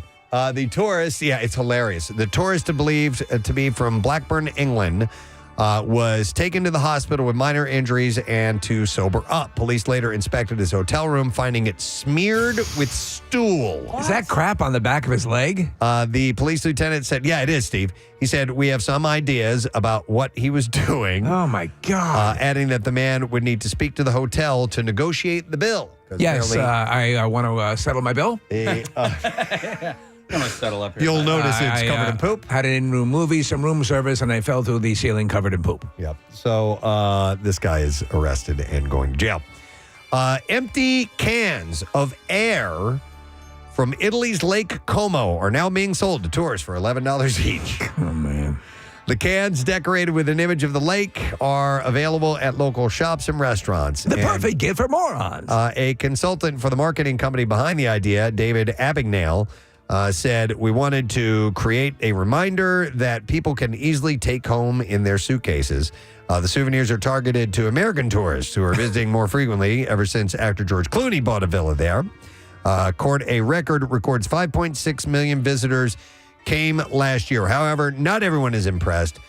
Some of the locals are calling it a gimmick. Alessandro Rapini's, the local mayor, admitted that the cans would not be the top of his to-buy list, but he added if someone wants to take away a bit of our air, then please do. You know, I'm not a fan of the canned air thing, but canned water turns out to be one of my new favorites. The cans will be available to buy online soon. Canned water? Yeah, the taste I find, I was having it, I forget the name brand at the barbecue, and it Liquid Death. Yeah, it has a real clear, clean taste. Okay. Well, there you go. You can try some. Maybe my air will smell better. Canned air, too. Perry Air. Yeah. As we learned in Spaceballs. Yeah. All right, that's it in the Bizarre Why don't we File. take a 5-minute break? Not yet. We're not taking a 5-minute break yet. We are going to give away first some tickets for our sorority party. Yay. It's a week from today at Parks Casino, and it's our big little sorority party. Big sisters showing the little sisters the way. So if you're a member of our sorority, you can call in now, 215-263-WMMR. Even if you're not, you can. But you do have to female. It's just us, you have to be female. It's just us girls. Next Wednesday, and it will be from 6 to 8 p.m. We'll set you up with your first drink. We'll give you a free buffet. And we have the Zeta Eta Pi sorority pins for all in attendance. Which is very cool. And your aside was very accurate. If you listen, if you want to become a sorority member and you still bring a little with you, and we'll do the whole process. Yep. So bring along a little. And we'll take 3 callers right now, 215-263-WMMR, and we will add you to our list. If you'd like to have another shot at winning tickets, you can go to WMMR.com and win your way in as well. We'll come back in a second or two a little bit later on this morning. Roxanne and Trick from the WWE will be in our studio. They've got a bout tonight in South Philly. We'll talk about that in a little while. Stay with us.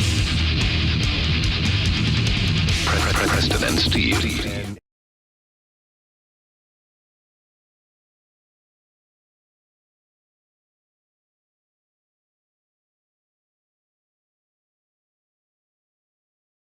And, well, getting it on. Right. I'm being nice because Bill's here this morning. I know. All right. This is about sex. Yeah. The withdrawal method. Okay, where you go to the bank and you take everything out in one shot. Yeah, that's it. Okay. No, also known as the pullout method. Yeah. Is being used by twice as many men as a decade earlier.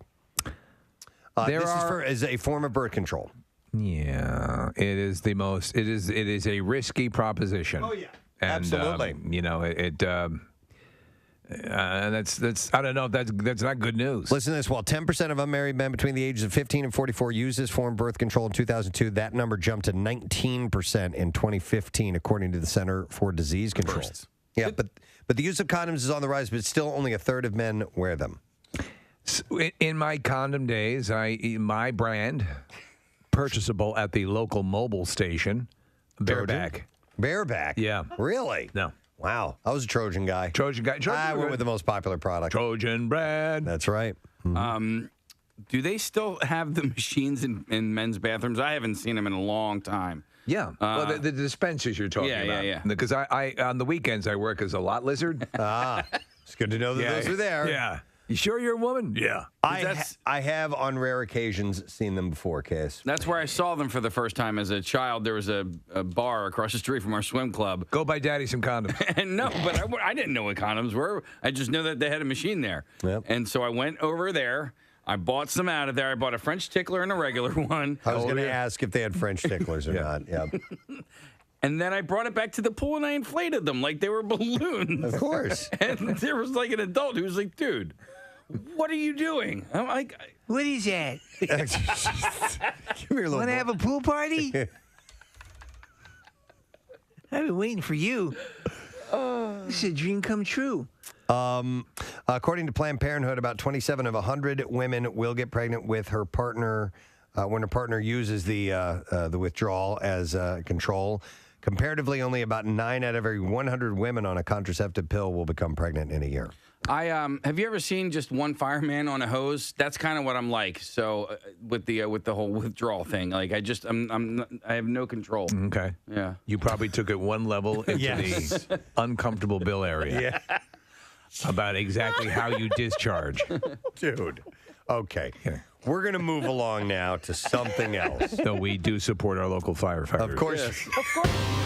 But we had 4 listeners come in. We had Mel, Frank, Kat, and Victoria, because we have been talking about the movie It, which is opening on Friday. I'm going to go see it on Saturday. I already got my tickets. I'm ready. I'm seeing it Friday. All right. So what we did is we took these 4 listeners, Mel, Frank, Kat, and Victoria, and we put them in another room with Dr. Steven Rosenberg, Philadelphia's #1 hypnotist, the Thor of hypnosis. The Thor. He's been referred to quite often as the Thor of hypnosis. But I want to, it's going to take a minute, but they're in the other room. I want to bring our listeners in. Aren't you? And we're going to have them meet some people. Meet some people. Aren't you pulling for them? Yeah. I think it would be awesome. It'd be so cool. Yeah, if they were able to get past their fears. But we are going to set the stage here. They're making their way in now. There's Kat, and here Mel looks comes scared. Mel. Mel doesn't look happy. And you have Victoria. She was the most scared. And Frank is wearing his glasses. He's got a vision issue, so we can't quite read him from his eyes. So why don't you guys come on over to the microphones over here. And first of all, let's see how you're feeling. Kat, you were the first one in. How you feeling after that session with Dr. Rosenberg? I'm feeling pretty good. Okay. I'm more relaxed, more calm. Good. Yeah. It was definitely calming. And Okay. But now what you may learn is that from now on you're going to smoke. No. Yeah, that's they replace your the one trade-off. Yeah. Mel, replace your clown fear with the desire to smoke. Mel, you looked really nervous when you walked in here. Is it the fact that we have the room decorated with balloons and circus fair? Does that bother you at all? Yeah. Actually, it's bothered me quite a bit. Oh, really? I was really relaxed until I saw the balloons and the big tent behind me. Then let's go to Victoria. Hello there, Victoria. How you doing? Shaking. Okay. All right, and then last, let's talk to Frank. How do you feel? What did you think of the session? Did it resonate with you at all? Not really. Not really. Okay. Well, what would you just? So you just don't like clowns? Correct. We have some clowns here. Okay, Right. and what we're not gonna have people screaming and yelling and running in and going crazy or anything like that. No. We just wanted to get your initial reaction when we bring a clown into the studio. Mel is already. You look like you've gone into. You're staring off into the distance. This should be fun. Mel, Yeah. you okay? Yeah, I'll be good. Mel's crying, guys. Yeah, I don't think Mel. we should ever. Mel, do you want to take a seat, Mel? Are you good? Okay. All right. All right, so this is a heavy metal version of Send in the Clowns. We're bringing in our first clown. This is Cheeks, by the way. Cheeks is a female clown. Yeah, so Cheeks is coming. Cheeks, just stay over by Nick. Don't get any closer. Mel, how you look? Cheeks is fairly pleasant, right? Yeah, Cheeks is good. Okay. Cheeks is good. Could you normally be this close to a clown? What? Could you normally be this close to a clown? My other past instances have kind of been fight or flight, so I've just run. Okay. All right, Well, so you're this doing is great. This is good. This is Doing good. well. Kat, you're not looking at No, her. she's not looking at all. I don't like the black lipstick. It's The black lipstick. yeah. Victoria is not looking at her either. She's just to her left. And you're doing okay. You should feel my pulse, because my pulse isn't doing okay. Okay, but Can you look at her? No, I'm good. Really? Okay. Yeah, I'm good. You don't want to look at her? because, okay, so we've gone to, this was the easiest level, by the way. We're going to bring it up just a notch. Let's bring in Grin next, please. Grin. Connor, let Grin come into the studio. Now, be nice, Grin. Come on in. All right, here. Oh, my God. Hey, here's Grin. He's horrible. Victoria's crying now. Victoria, you crying? She is. Yeah, she is. Okay. Frank, how you doing? If it wasn't for the fact that I don't have enough money for bail,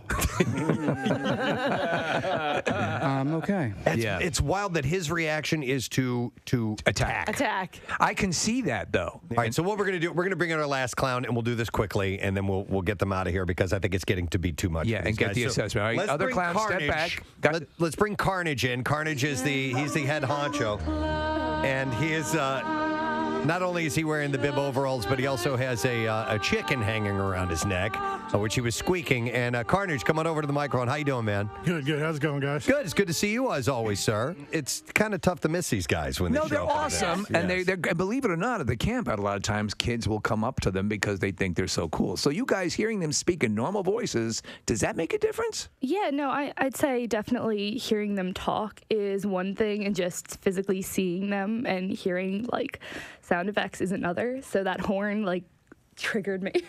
Oh my God, Carnage is leaning in towards her. She is. Oh, he's handing her a bloody rag. That's probably not a good idea. All right. And then, Kat, how are you doing now? Yeah, seeing them just walk in was it made your heart race and stomach drop, and then when they start talking, it's all right. Okay, all right. I think we're making strides think here. so. Does Casey, anybody want to hug them? Go ahead. A clown? Yes.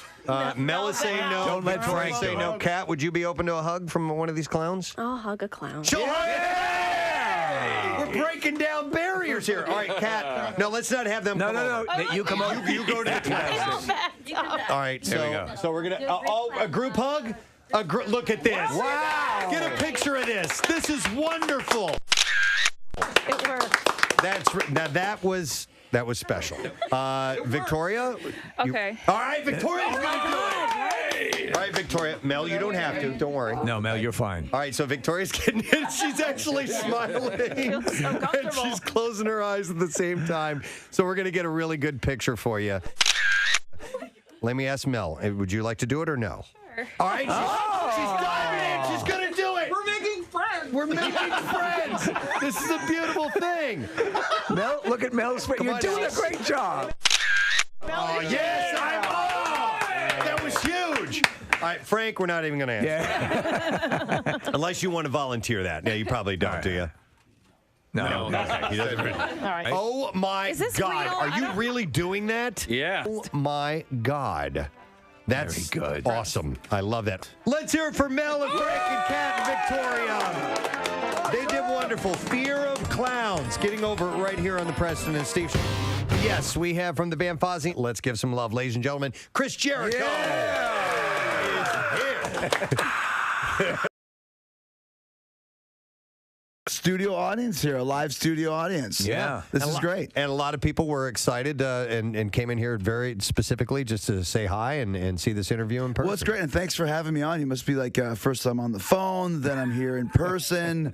I appreciate all the Jericho love. I'll tell you that right now. Coming over to the house next. Yeah, I got an app next week. There's a hologram. Right. They're going to tour. There's the Jericho hologram and the Dio hologram are going on tour next month. Hey, you got to milk all the milk out of that Every cow. way you can. Squeeze the crap out of every drop. Every teat. Absolutely. Let me tell you first how impressed I am with the album. I took it home the other day. I listened to it on the way home and wasn't sure what to expect. I had heard Judas because we've been playing it, and I definitely like the song. And what did I come back and tell you guys? So solid. This is said, real deal. My word was it's legit. Yeah. Nice. Okay, Yeah. because you have people who have a name from another entertainment industry or sports industry, and then they want to open the door and head down another path and try something out for a little bit, and most of the times that doesn't work. So I was pleasantly surprised when I listened to it. I'm like, okay, this is straight up. It's the real deal. Well, it's cool. This is our 7th record, and we're almost like a 17-year overnight sensation at this point, which is good because I think over the years, slowly but surely, people have come to realize that, like you said, this is legit. This is the real deal. If it wasn't, I wouldn't be doing this. I think every band has some kind of a gimmick when they start, whether it's Slipknot wears masks or Kiss has makeup or all these different things. Bottom line is, either it's good music or it's not. And it doesn't matter who's in the band or what the story is. Yeah. Either it's good or it's bad. And after all these years, people are finally going, holy smokes, Fozzy is legit.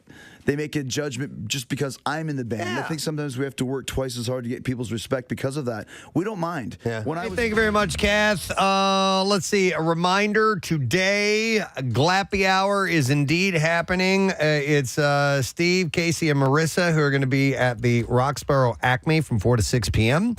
And you can stop in today. And it's calling this our inaugural Glappy Hour. Our maiden voyage of our Glappy Hour. So if you and it's a good one. If you stop by there today, they're going to have Acme desserts, and they're going to be pairing them with complimentary beer and wine. And to show you what goes well with these desserts and so on, there's going to be experts available. And it's Unless it's just you guys that are doing it. I don't know. No, they say there's going to be someone who knows what the hell they're talking about there. But we're just going to be enjoying, as can you if you show up, some of the libation and the great desserts. Yep. So if you could use a drink today, you can stop by and get a sweet treat and some booze. Yeah. And also we're going to have the camp out posters that you can pick up as well. And we can also help you, get a food drive started, which, by the way, I'll mention this again. We've started a high school challenge this year. It's Camp Out for Hunger High School Challenge. And this is the first time we've done this. So we're asking schools to organize food drives, and we have a $5,000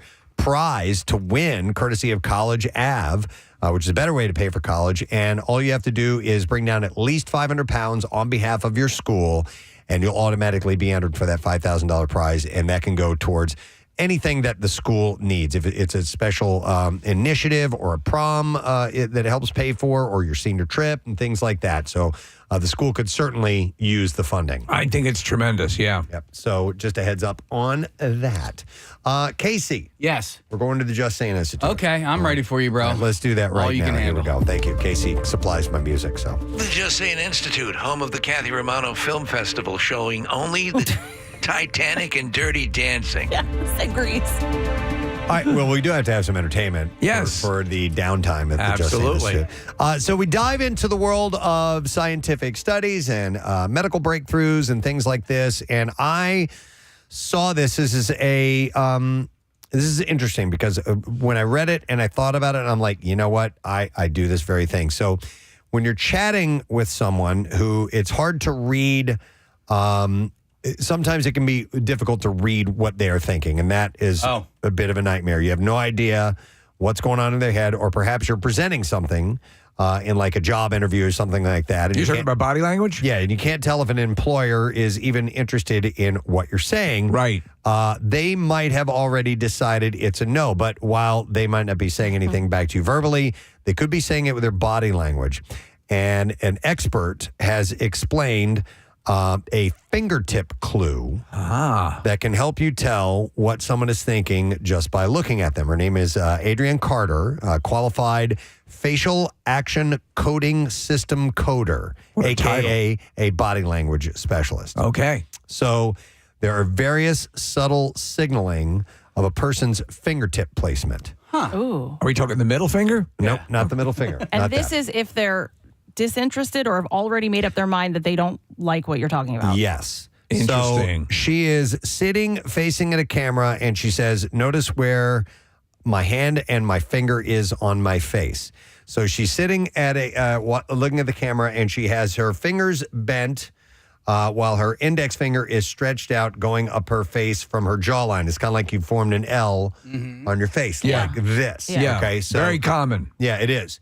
So she is saying, and I never realized this, she said, you might see this in a meeting or you're interacting with someone and they're thinking about what you're saying. As the finger gets higher up on the face, it tells more us annoyed. that they're thinking, but they're also not really approving or liking what is being said. They're holding their head up because they're falling asleep. So the finger starts like about mid cheek and starts to go up along along the up side, towards your eye. And when you're seeing that, the person is subtly and perhaps not, they're not even aware, suggesting they're disinterested. It's just what they're thinking. They're not necessarily signaling it to you. Yeah. But it's, and so what I've thought about is when I am interested in and I do the hand on the face thing, like if I'm interested, I might go, and my finger's down low. Which is a common. By my jawline, or you might just go like, and have it down here. You do it but all if the you're time. really thinking about it, you're like, Slide your hand up like that. I see a finger up like at that level that you just did. To me, that is anger. That's almost really. Steve, I was going to say, I think I've seen Steve do this, and not necessarily when you're angry, but like when you're not into whatever it is, like it's coming. I'm easy to read Steve without- doesn't like this. Yeah. He's gonna come with a different option or whatever. It's funny because I think that's probably pretty reliable. Is it within the interviewee's prerogative to say stop fingering me? No, probably not. I mean, it's their prerogative, but it's probably not a good idea. You'll probably lose the job. Yeah. Okay. So can you reverse the finger slide? Can you use Preston? It's like an applause meter. Oh, the finger starts to slide. Back right. What did you just say? So according to her, having our fingertip right up by our eyes as the talk goes on could be a clear signal that we are totally not interested in what is going on. I'm just thinking of like our meetings and us as a group. Like you know when someone's not interested in what you have to say. Like it's pretty freaking clear. Yep. If you have an idea, like, okay, they're not into this, like let it go. One thing I try to do, like even in our meetings, if it's Chuck or me, eye contact the most you can, because if I know no one loves to give a meeting, and so you try to you try to at least know that you let them know you're there, dialed in. If we're in a room with fluorescent lights, though, everything it's up for grabs because I will pass the F out. So, they don't really make fluorescent lights anymore, though. Well, the old I forget which one Halogen or the hum, whatever the hum. What are they? Most of them are LED now. Yeah. So the hum or any of the electronic stuff, it just makes me pass out. So I had a subtle signal. We had a meeting last week, and they were heading down this mundane path of things that weren't germane or necessarily important to what we were talking about. So I laid my head on the table. Sometimes you'll just get up and start walking the room, and I'm like, okay, we lost him. Yeah, I'm gone. Yeah. Sorry. Yeah, but you're like I rely on you to move it along, because when you say enough is enough, we move on. So just keep that in mind in our meetings. Okay. Move it along. Move it along. We don't need to spend this much time on this. I hate it. I mean, we do have the bosses in the room, but you're really the voice of authority Seriously. in there. No, he is. Because if he says we don't need to do this anymore, then we don't do it anymore. So I was having a bit of... By the way, I just canceled our meeting for today. Perfect. Oh, my God. That's amazing. So it's done. I was having it doesn't work. Bit of anxiety, coming into this weekend. I was, my son was at a rugby tournament, and so it's, I'm there with all these other parents, and you have to, not have to, but you interact with all the parents, and you have a good time. But there's this one dad that I really like, and I'm like, I don't think he likes me very much. Body language? And it just might be the way he is. Does he moon you? He does not moon me, but all right, so you guys know how sometimes I get around somebody I'm really excited to be around, and I'm Yeah. All right. So how soon before you were talking about Wetzel's Pretzels? I so try not to be that way with this guy, because I really like this guy. I'm like, he probably doesn't like you. I know, but I think his wife. I think his You're wife so does. big and strong. He is. Read the room. Well, let me ask you. Yeah. Does he converse at all? He does. Okay. He does. And that just might be the way. So what I really should do is observe the way he converses with other people. And I'm like, oh, okay, no, that's the way he.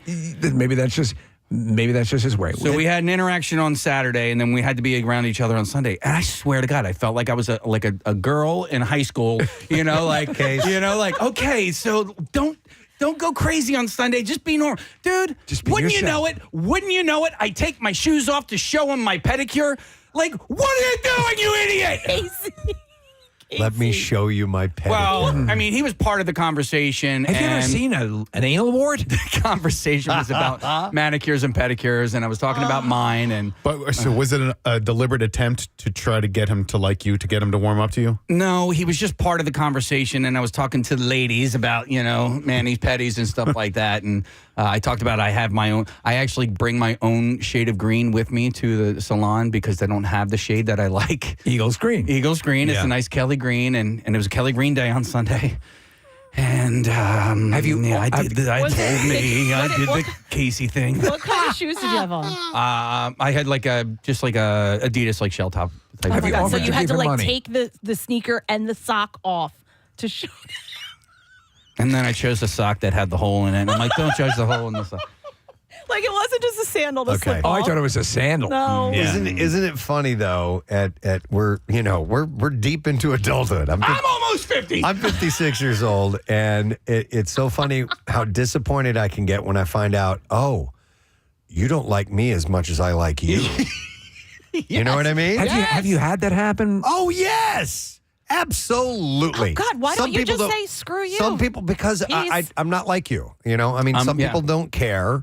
There are some people I really don't give a flying F what you think about me, for sure. But the people that I might admire, and then I find out, oh, you don't like me as much as I like you. You know what I mean? It's interesting. I don't encounter that. And I wonder if I have sort of a protocol that shears those people off. Immediately say F you. Like that's what I think in my Right. head. You don't want to talk to me, you don't like me, or there's something. Like, okay. Well, anyone who see ya. makes it through my, I guess, built-in process. They don't get it. They don't get it. Casey and I are looking at each other, I'm like, yeah, Kathy, this has been going on since fourth But grade. listen, I'll say this: you guys have larger spheres of friends than I have. You guys have many, many friends, and it's not that I'm not friendly. I tend to maybe be a little bit more selective. But Steve, do they? Half of them don't like them.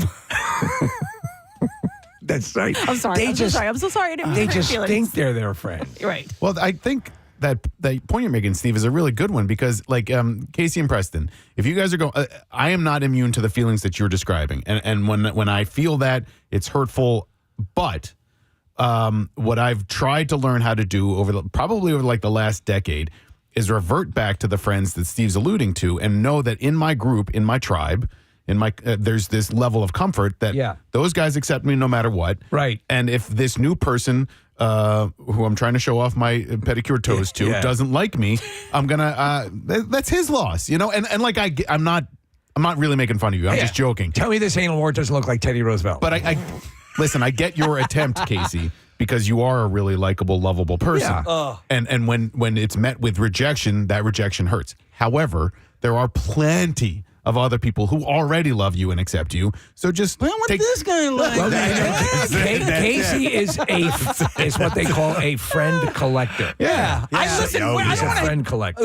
I don't want to say I don't want to hang out with this guy, but we're not going to hang out or anything like that. I just, when we show up to a rugby match, I want him to come over and be like, yo, Case. And he doesn't. How your toenails? And if he doesn't, guess what? I got plenty of friends. I don't need you to come over and say hi. Wait, I have to tell you something so opposite of that. So there's actually two people sort of in our industry, not radio, but that we encounter, because of what we do. And years ago, for whatever reason, these are two separate, different people, but apparently there was two different things so minor that happened, and they did not like me and kind of snubbed me. Today, oh my God, hi, how are you? Hug, whole thing. I don't. Nope. Oh, sorry. yeah. I hold the grudge. Nope. Yeah. You snubbed me. You had your chance. You snubbed me I'm that 10 way years too. ago. Yeah. No, nice to see you. And I walk the hell away. They could be my best friend, maybe, but I'm not even giving I you a chance. understand that. I think one of the things is also, and I've heard people say, at a certain point in life, do you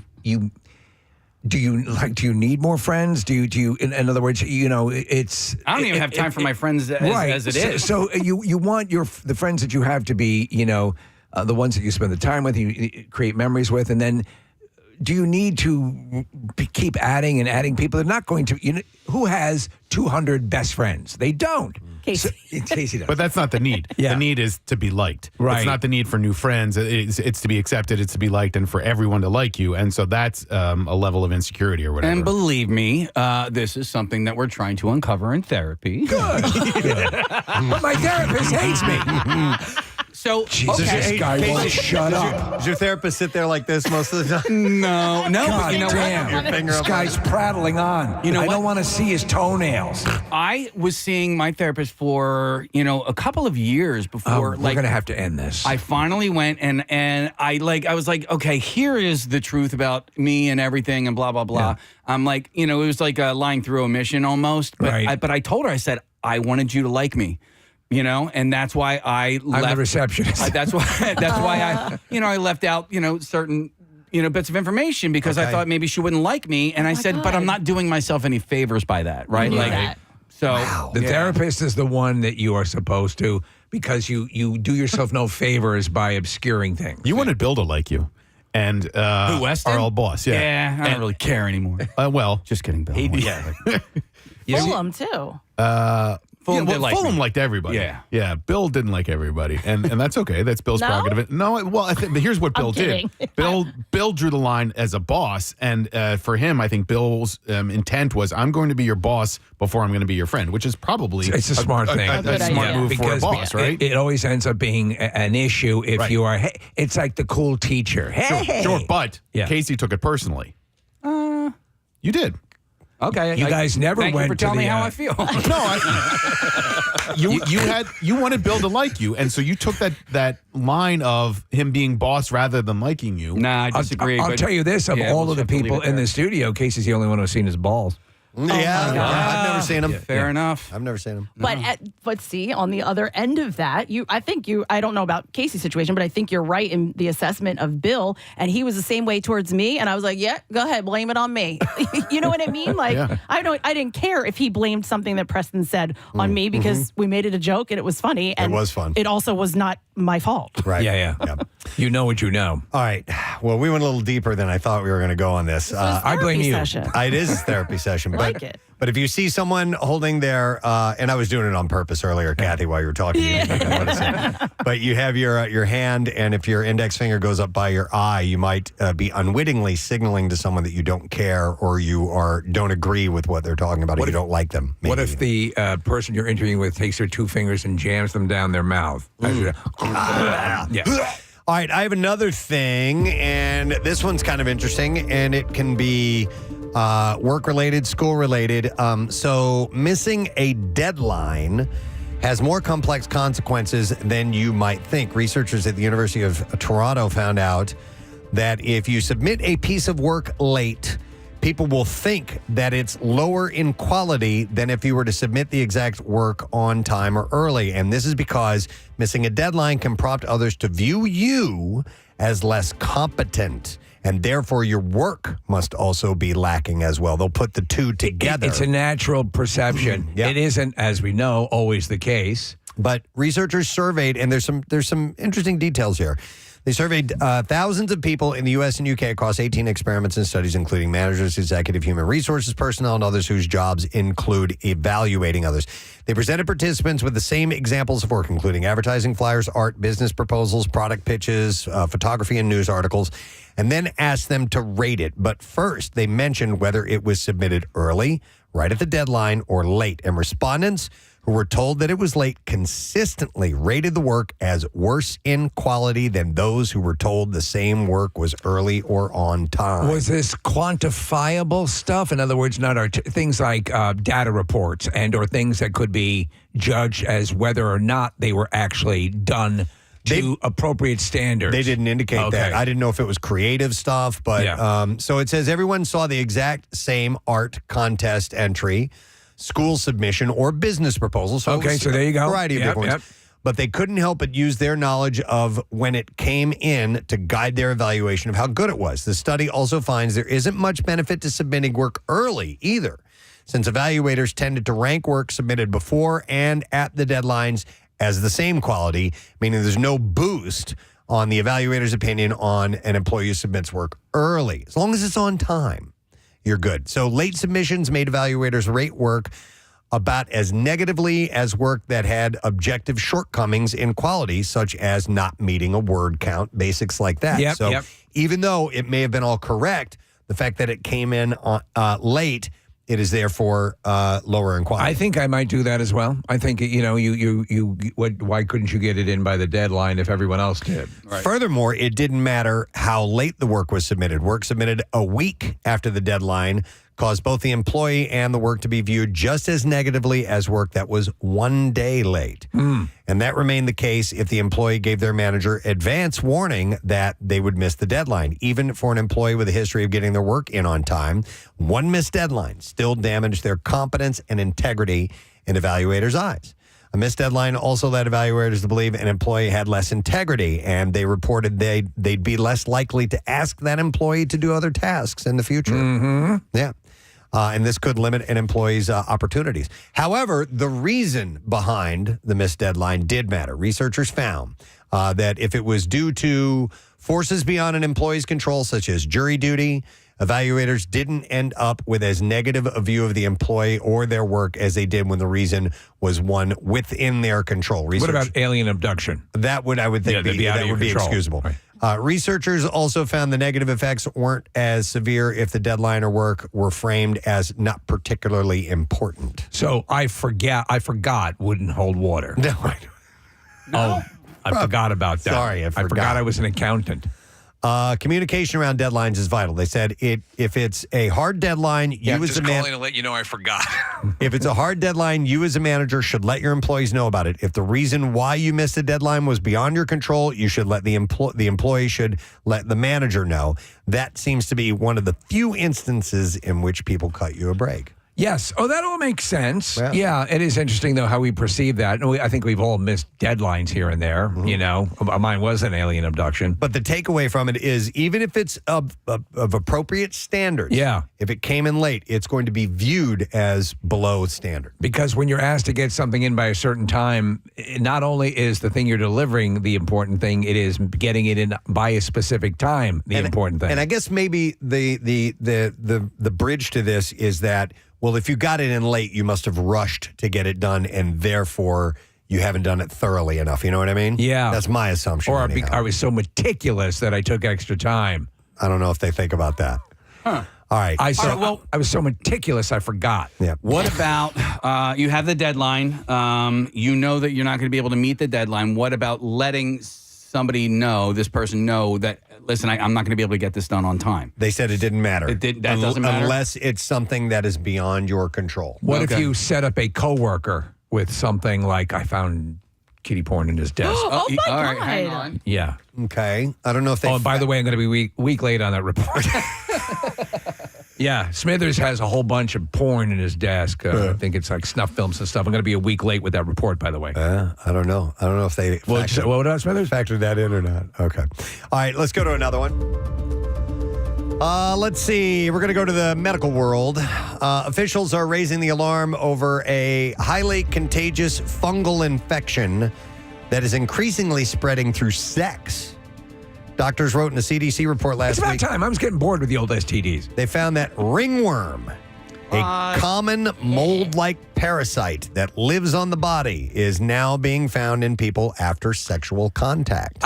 So this ringworm is fairly common. Yeah. The association with sexual activity is the anomaly here, Correct. right? Yeah. That is it. Yes. A report detailed 4 cases in New York City detected between April and July. Quick question. Is it sea ringworm? No. It's just ringworm. Okay. An increase from just one case recorded in June. So the male patients who all had sex with multiple men in recent weeks had itchy rashes on their buttocks, groins, abdomen, and in one case on the corner of a patient's mouth. Wow. We know how that happened. Showed that they had been infected with trichophyton. Mentagyrophytes type 7. C-3PO's cousin. Also known as TMV or TM7, which infests the skin and is spread via physical contact. It can be extremely hard to cure, too. Have you ever seen it literally looks like rings. It's a ring. Yeah. All right. But where is it needs to be on either person in that area. That's not a typical area that ringworm is transmitted because it's not right. I think ringworm tends to, oddly enough, I think it tends to flourish in more moist area. Well, not really. Think about it. Like if you Well, I knew somebody who got it on their right here on their bicep. Really? Yeah, people get it on their face. And it looked like a pepperoni, like a solid piece. Did it taste I knew this person. I have a picture of it somewhere actually. Like a lot of wrestlers get it. They're rolling around together, you know. Oh, yeah. Yeah, and wrestlers get herpes and spread that way as well. So. We'll ask our guys coming in here. Our wrestlers coming up next. So it's not fatal, but can leave people with permanent scarring or pigmentation on areas of the skin that were infected. The first patient case study in June stated that while ringworm has been observed on the groin before. It was the first instance in which it had been transmitted to the area through sexual contact. So even though they had it, it had been there. It hadn't been gone through sexual contact. So TM7 can infect the skin, hair, nails, and groin or anal area. And it can also spread through contaminated surfaces like shower stalls or shared barber clippers. Yes, I've heard that as well. But see, barber clippers, you're not clipping down there. So how is it becoming I'm having a hard time understanding how when it's I would becoming go to the sexually barber, when I transmitted. had hair, I'd have him hit the pubic hair as well. So the New York researchers warn the rashes experienced by people infected with this type of ringworm may present differently than the more common ringworm and could be mistaken for eczema, leaving patients without relief for months. So there are various types of ringworm. I guess. All right. Or this is just going to present itself differently in that area. So, following the state case report, the NYU researchers alerted the New York State Department of Health and plan on partnering with leading fungi experts across the globe. He's a fun guy. To expand research efforts on new fungal conditions and track emerging cases. So they believe this could be something a little bit more impactful, right? Maybe, maybe. As of now, it's kind of small, but they've never seen it before. Watch out, gonorrhea and syphilis. All right. Let's see. We are in the Just Saying Institute, if you're just tuning in. Some various studies to pass along to you. How about this one?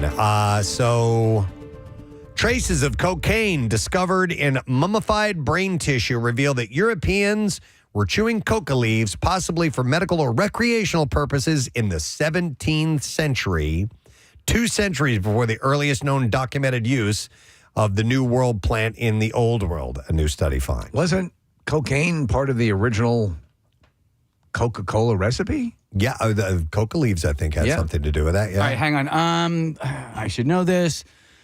Is cocoa leaves? No. Okay. It's something completely different. I believe it is completely different. The cocoa bean. Okay. And they might come from, Case, that's a good question. Maybe the leaves of the coca bean plant are coca leaves? I don't know. I don't know. And then, Nick, what is cot? I think it's just a different chewing. Isn't it like mostly used in the Arabic world? Isn't it QAT? Is it QAT? Yeah, and I think that's I'm probably gonna get it wrong, Case, but it's like a tobacco style chewing product that gets you a bit high. Is that right, Nick? You know, in Captain Phillips, the movie, is that what he's chewing? Yes, sir. Okay. And he was the captain now. Yep. Researchers discovered the remnants of cocaine in 2 individuals buried in a crypt that served as a burial ground at Ospedale Maggiore, a pioneering hospital in Milan that catered to the destitute. Of the roughly 10,000 individuals buried in the crypt, researchers examined the brain tissues of 9 people who had died at the hospital in the 1600s and were naturally mummified. They performed toxicology on the tissue and with a mass spectrometer, which identifies chemical compositions, blah, blah, blah, blah, blah, blah. And they found cocaine, hygrin, and benzoylcoganine, something like that. That's a tough one. Coganine. Do you prefer your mummies natural? Yes, please. Are you kidding me? I like my organic mummies. Yeah. Free range mummies. So they found some coke in 2 of the individuals. The presence of hygrin indicates the cocaine in their tissue came from consuming coca leaves. And consuming cocaine salt, a method that is typically used in modern times, doesn't produce hygrin. All right, so cocaine salt coca is. leaves, your question. Yeah. Yeah, you want an answer? Yes. So we're talking about 2 different plants. There's the coca plant, and the cocaine is derived from the coca leaves from the coca plant. Chocolate comes from the cacao. That's also called cocoa, not coca, cocoa, C-O-C-O-A, plant. And then when making chocolate, they use the bean or the seed pod. And then cacalola is pure gibberish. Yes. There's no relation there whatsoever. Is there any relation to this? Boom, boom, chaka. Yes. There South is? America, there is. Boom, boom, machaca. Yeah. Yeah, that's how you order it. Boom, chaka. Machaca. Right. All right. So is it illegal for one to own a coca plant? I don't think to so. make their own cocaine. And I helped. I just put up some homemade cocaine. Who wants some? I mean, is it illegal I to... remember when Grandma would put her cocaine up on the windowsill. Is it illegal to own a marijuana plant? Yeah. Is well, it? I mean, in certain states, it used Still? to be at least. Yeah, I don't know. Because, like, what if you're just owning the plant with no intent As the plant. doing anything with it? Yeah, Because you that's think a it's good a pretty question. leaf. Right. Huh. Don't know. We have so many questions. We're so stupid. Mm-hmm. Do not know. I would think it depends on the state and what their marijuana laws are. So, all right, let's see. Let's get something else. We got time for at least one more, and I'm not sure what to go with here. Do you want me to flip the bell? If you have two, we can do two. Oh, okay. Our guests are running a little bit behind because of traffic. All right, we already did an STD thing. I had another STD story. I'm going to skip over that. It's okay if you want to. Could be STD Wednesday. I have a lot of stuff here. So, according to a new study, our bodies work kind of like cars. You really have to step on the gas to get your car up in speed, but that burns more fuel, and the same is true for our bodies. So, apparently, scientists have figured out a healthier way to walk. All right. We burn more energy. I've been walking since I was 15. 20 to 60% more when we are accelerating. But once we reach a steady speed, we burn less fuels like cars. So the research finds that the walks that burn the most energy and have the biggest impact on fitness and health aren't the ones where people go as fast as they can for miles. Instead, it's the walks when people pause, take a breather, and then start back up again that help you maximize the benefits. This doesn't make any sense to me. So I think if the correlation is that you're going to run more efficiently. I've This is always just walking. Walking. So I've heard, and this is from multiple sources, that a long walk has the same benefits as a long jog. Right. In other words, walking is an excellent exercise, depending for all physical capabilities. Yeah, and on a treadmill, you want to walk at an incline and stuff. But, Preston, I want to talk to you about your car real quick because a lot of our cars today, it'll give you kind of like a graph almost of your fuel efficiency. Right. And so when you hit the gas and you're getting up to speed, let's say you're only going 35, your fuel efficiency goes down to get up to 35. But once you land at 35, then that's when you're at your maximum. And so that's all they're really saying is once you get up to the pace that you want to walk at, you're operating at your most efficient level. But the thing is, when getting up to the pace I want to walk at takes a half a second. Yeah, but you know I what mean, I mean? but still, you're burning more energy in that half a for second. a half a second, and then I continue. I guess. But what about the time that you stop? And you pause and have a sandwich, as opposed to keep on walking. You keep burning calories if you keep walking, and the moment you stop, you've stopped doing that. But then you're burning more calories when you start up again. I just think I think it's nominal. It is nominal, probably. I would not imagine that it is a drastic difference. It's just a little bit going from to that point. Yeah. You stop it. It's the starting up that is going to cause you to burn more calories. Walking feels like a waste of time to me. Anything else would be for an exercise program. Yeah, running, jogging, whatever. Which I can't do anymore because I messed up my knee. That feels like a workout to me. Well, you can pick up the pace for a walk. And walking, what's the word I'm looking for? Briskly does feel like a little bit of a workout. Yeah. So I like trail jog or like walking, doing irregular terrain. I love to do that. I will do the treadmill on an incline at about 4.6 miles an hour, which is a decent clip. I don't like to run because I'm just not built for that pounding. Right. And you blew out your knee. Yeah. Yeah. So but on the trail jogging or on I walk insanely fast. I know that. But it's the way I've always walked, so it's not any issue. I always feel like a good walk at that clip is an exercise. Is a good exercise. Yeah, I feel like if I'm going to go for a walk, I'd prefer to have inclines, hills and stuff like that. I don't walk all that much, but if I am going to walk, I probably will go to a trail somewhere. I like Valley Forge, Ridley Creek and stuff like that. But when I run, I'd prefer it to be flat.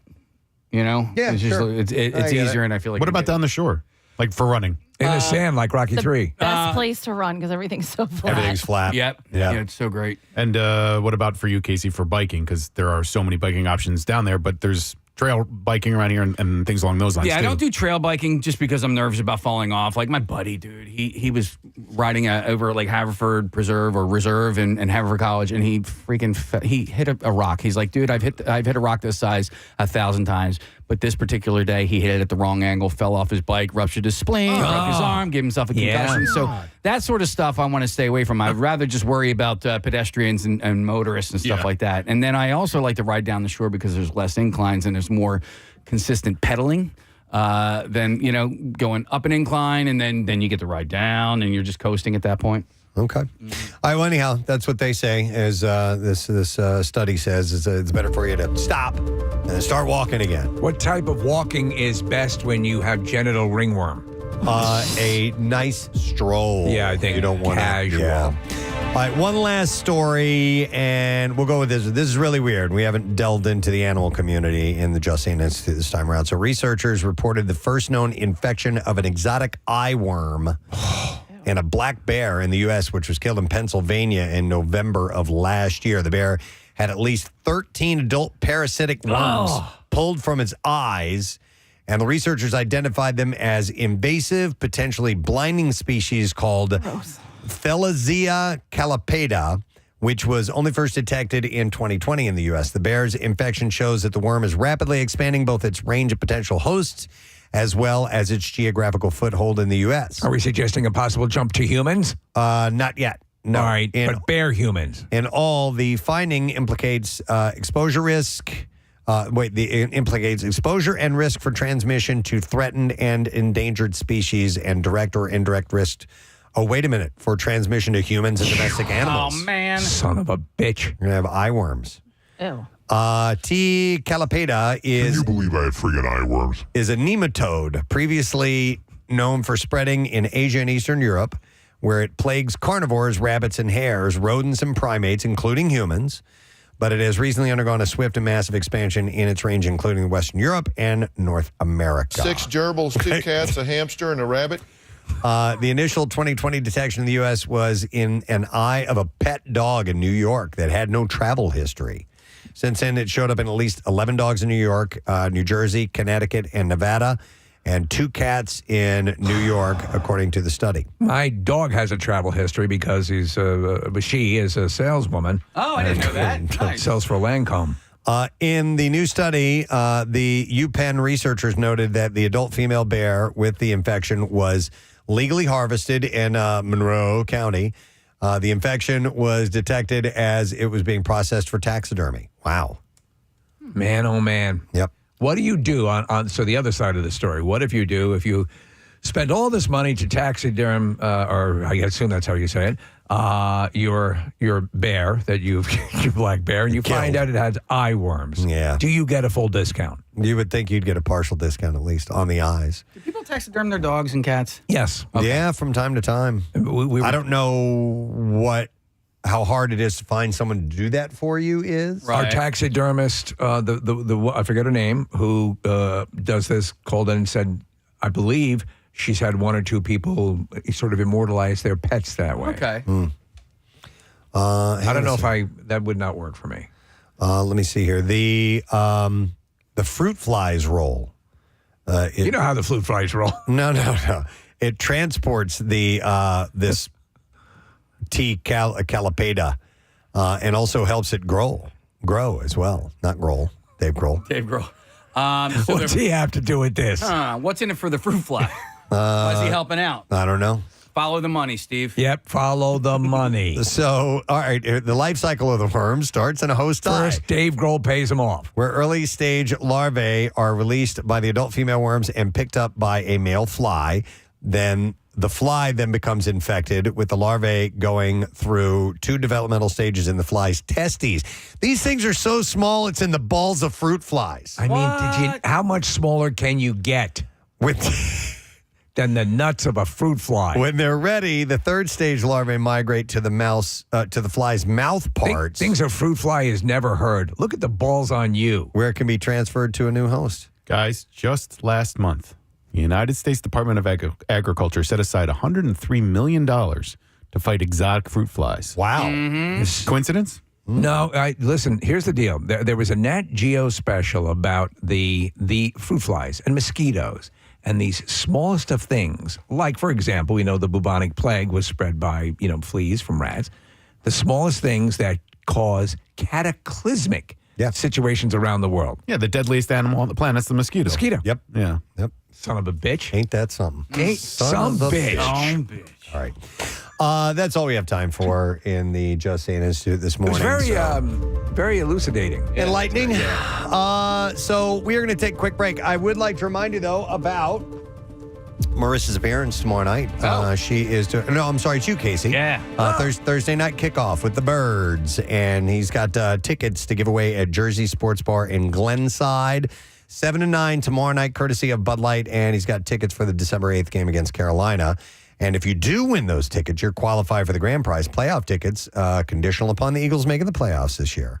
And Casey's also going to have some Bud Light, Kelly Green, and MMR T-shirts and koozies. And they have $4 Bud Light bottles available at Jersey. So that is tomorrow from 7 to 9. Make sure you join Casey. We'll take a break. We are scheduled to have Roxanne and Trick from WWE here in our studio. They got some matches tonight at the 2300 Arena in South Philly. So we'll talk to them when we get back. Stay with us. Preston and Steve. On 93.3 WM. I decided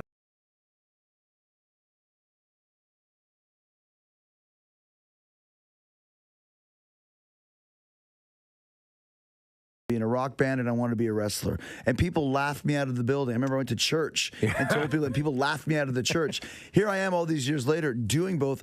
I really don't care if people have a judgment about what I do or what I don't do. All I know is that this is good, and I know that people are embracing it. Right. If you have a passion and a desire and a talent to do more than one thing, especially in this day and age, it's okay. And if people don't have an issue with that, Paul Stanley said in the documentary that I watched, I probably told you guys this about the book, the only people that tell you can't do something are the ones that have failed. I'm not going to tell you can't do it because I did it. You can do it. And when Paul said that, I embraced that concept and went for it wholeheartedly. And here we are right now talking about this stuff, and it's a great feeling. Well, I think in a way also you have the benefit of you had another... I'm not going to say a safety net, but you had another thing running that allowed you to just be tenacious, and that you're okay. You don't dig it now. We're going to keep doing it. We're not going to stop. And then, as you said, through attrition, people started to come on board. And this, as you described it, Judas is the game changer. So is your time being on the mic and doing what you did in the ring helped you out with being able to talk to the audience? Absolutely. Okay. I when I first started wrestling when I was 19, I wanted to be the ultimate rock and roll frontman in the wrestling ring. Paul Stanley, Freddie Mercury, Bruce Dickinson. I wanted to be like the frontman, the party host. And so I did that when I first started because I wasn't the biggest guy, but I knew I could have the biggest personality and the biggest charisma. Mm-hmm. So when we started Fozzy, I just took those same qualities that I was using as Y2J that I stole from great frontmen, like I mentioned, and then took it back into Fozzy. So it's very much symbiotic. That's a big word for a Canadian.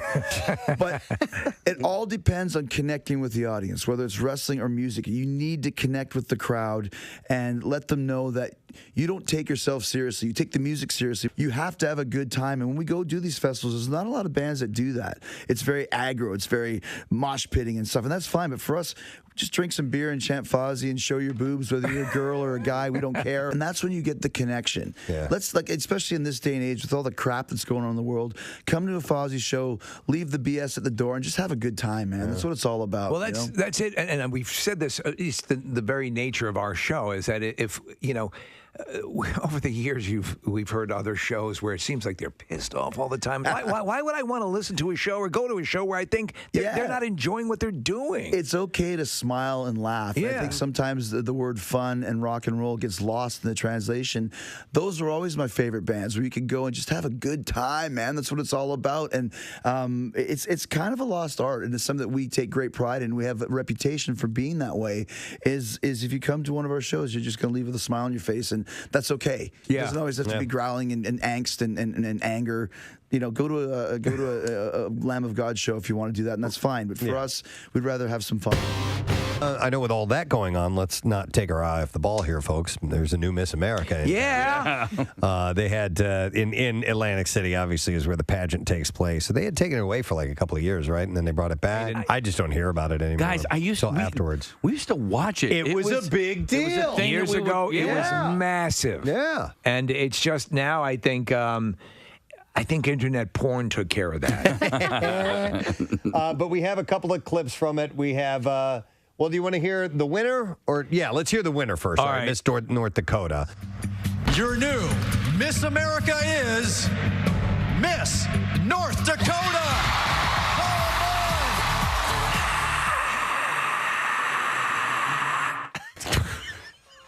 So Miss North Dakota. Miss North Dakota took it. Attractive young lady, as you would imagine. Wants to be the governor. Yes, eventually. That's her aspiration. Yep, that is but correct. The highlight for the evening was the talent portion, especially Miss Louisiana. All right, here we go. Lucky Lucy, are you ready? Yes. Hit it. Heard it. I'm ready to talk now, and I cannot see your listening. What was that? I said I can't see your listening. Yeah, that's louder. Heard it. Sound good to you. You betcha. It sure does sound good, doesn't it, to be here in front of all these nice people? It's a good culture. What was that? It's a dream come true. What was that? It's a dream come true. She just gives up. God damn it! I said it's a dream come true. She's getting mad at herself. I suck. slams the dummy on the ground. Freaking thing. To be here in front of all these fine people and mid-level celebrities is such a thrill. What are we going to do? We're going to entertain you. What's that? We're going to entertain you. What's that? We're going to entertain the people.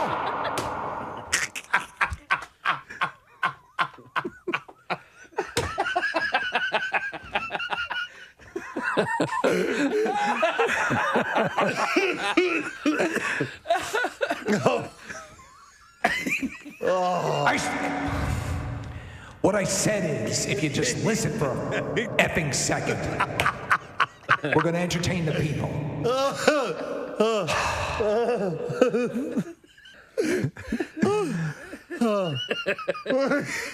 She's gorgeous, though. She's stunning. We're looking at a still shot of her. She's a Miss America contestant. Yeah, with her two ventriloquist dummies. And the dummies. Oh, we haven't even heard the clip yet. Are you ready? You good people ready?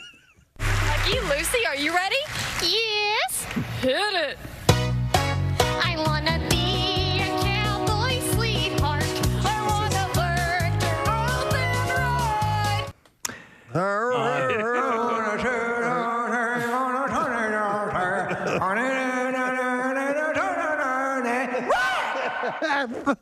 All right, I'll let it play. Hang on a second. I wanna ride on the plains of the desert, out west of the Great Divide. I wanna hear the coyotes sing as sun sets in the west. I wanna be. Honestly, where is this? Where does this fly? I think if you come in before someone's receiving a lethal injection, it's like. You might have it. Before you get the shot, we have a ventriloquist, actually. And they're going to give me the shot. Give me the shot. All right. We haven't even gotten to the yodeling part yet. Hang on. Oh, there's yodeling? Yeah, there's yodeling. Apparently there's yodeling. All right. Cowboy sweetheart, that's the life I love the best.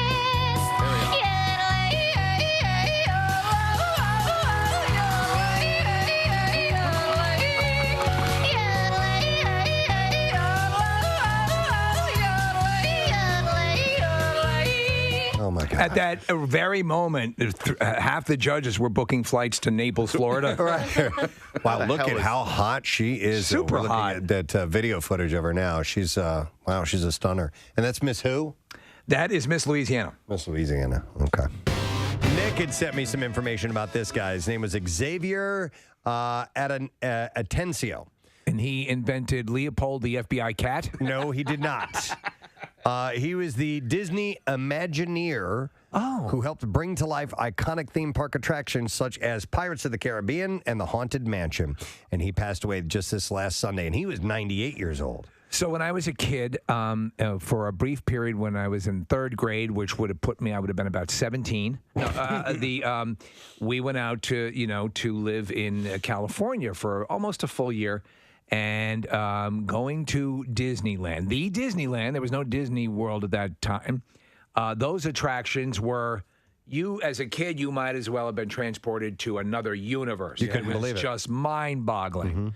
And they just actually sort of re-tinkered Pirates of the Caribbean because of PC questions, but it's still essentially the same ride there. He also wrote the lyrics to their memorable songs. Yo Ho, A Pirate's Life. He wrote that. Did he write It's a Small World? No, that's from he didn't. But he wrote Grim Grinning Ghost that they sing on the Haunted Mansion tour as well. In the mid-1960s, Atencio's career changed course, and Walt Disney called him into his office and asked him to join the Imagineering unit that created theme park attractions. He said, I went over there reluctantly because I didn't know what I was getting into, and nobody there knew what I was supposed to do either.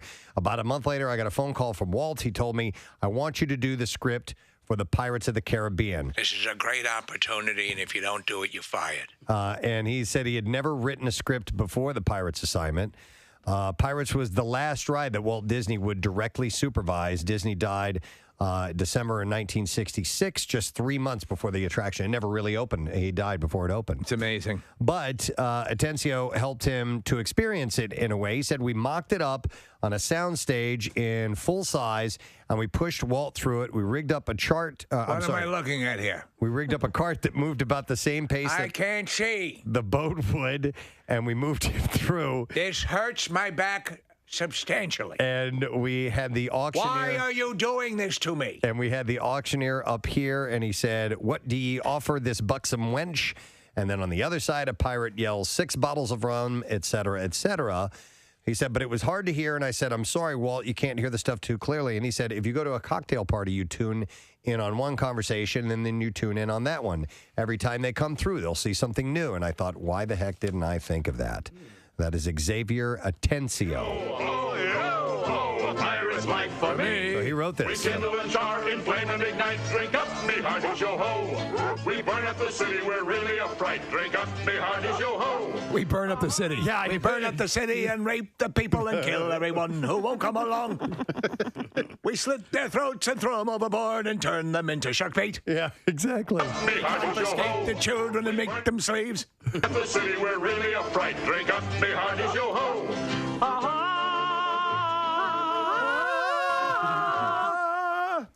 We're beggars and fighters and ne'er-do-well cats. Drink up, me hearties, yo ho.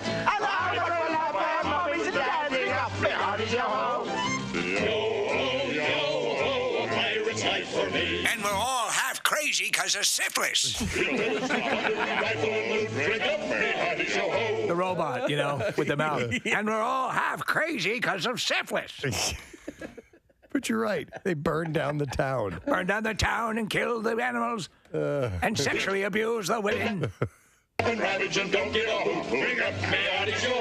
Pirate's Life. I think that's the how the salty old sea. I think that's how the first movie ends, with Johnny Depp singing "Drink up, me hearties, yo ho." Oh, really? I think that's the last line Drink of the up, movie. me hearties, yo ho. Yeah, he's doing that freaking Jack Sparrow impression.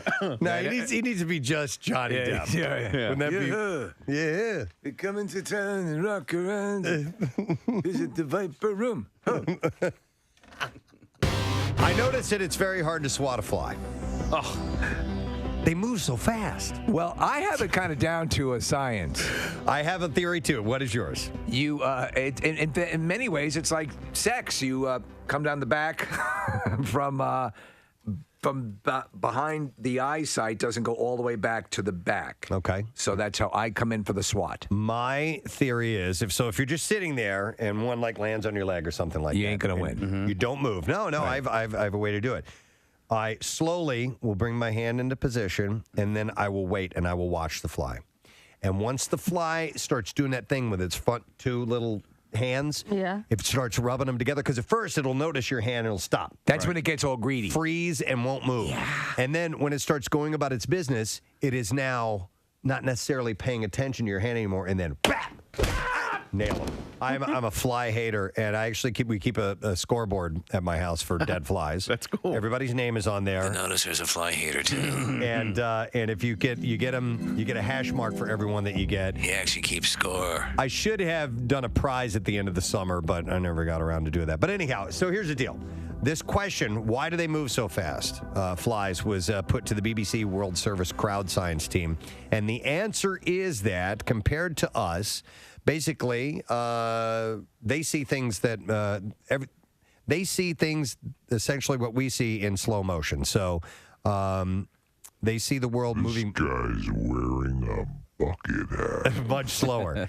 The speed of time differs depending on your species. This happens because animals see the world around them like a continuous video, but in reality, they piece together images sent from the eyes to the brain in distinct flashes a set number of times per second. And I'll explain that. So humans average 60 flashes per second and flies 250. The speed at which those images are produced by the brain is called the flicker fusion rate. And lights started flashing when they came into the building.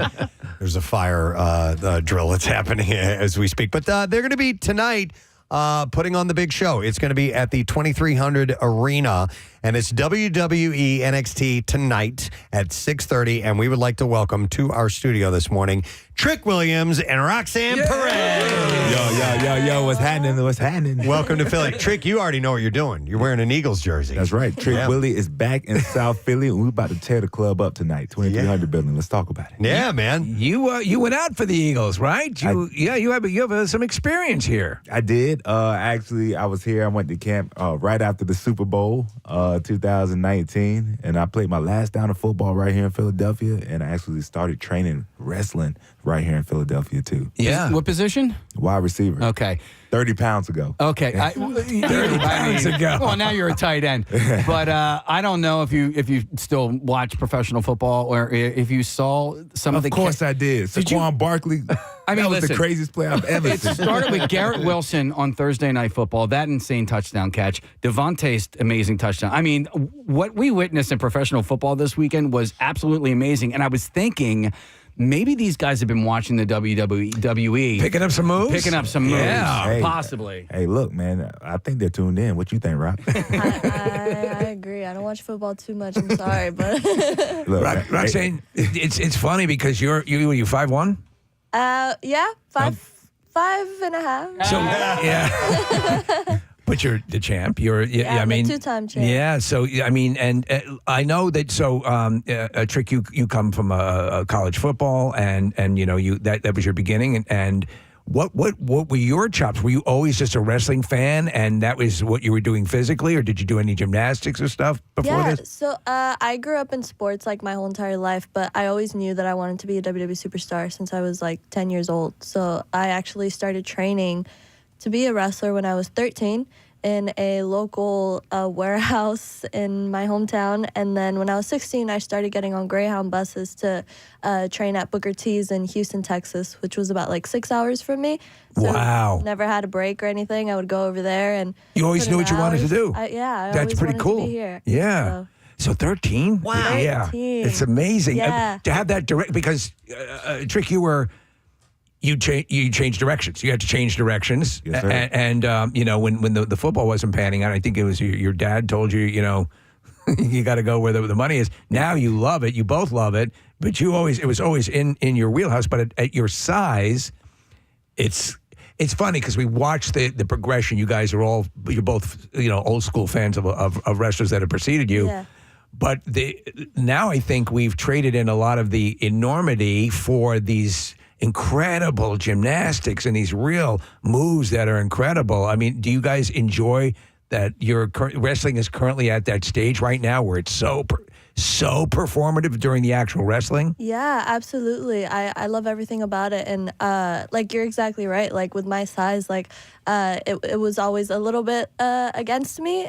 So, you know, working under Shawn Michaels, you know, someone that they always thought, you know, maybe he wouldn't be anything. And look at him. He is like one of the greatest of all time, Mr. WrestleMania. So I feel like I get to learn a lot from him, and he gives me a lot of advice because I feel like I don't know, I look up to him in many ways that I feel like we're a little similar. You know, Preston, go ahead. How do you stay in this business for so long and still have such a gorgeous smile? Haven't those teeth been knocked out before? Or? Yeah, I mean, it's rough, right? But I just love it so much. It's like I'm obsessed with wrestling. It's my passion since I was a kid. So I feel like, honestly, I'm just like living my dream every single day. Do you both remember the first time? Because you know, you're the ultimate showman and showwomen, and in general, I mean, what you guys are doing is just it's physical. You're also selling the characters, so it's all there. Obviously, you have the football background. You were always athletic, Roxanne.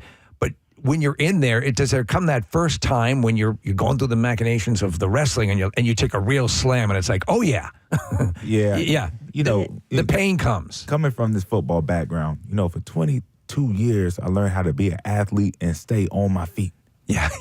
The first day of training to become a superstar, I learned how to hit the ground and fall and do it safely. Yeah. So, you know, that messes with your mind a little bit. But, it's completely the opposite. It's completely the opposite. Yeah, there's an art to falling down. For sure. Oh, yeah. And you need to know it. And not hurting yourself. Yeah. That was actually, like my biggest fear when I first started training. I remember I was at a training one day. My mom would take me to all my training since I was so young, and I would not want to fall. Like, I was so terrified. And my mom pulled me aside and she's like, if you really want to do this, you know, you better go in there and fall. And if you don't, I'm not bringing you back. And so I went back in there and I did it.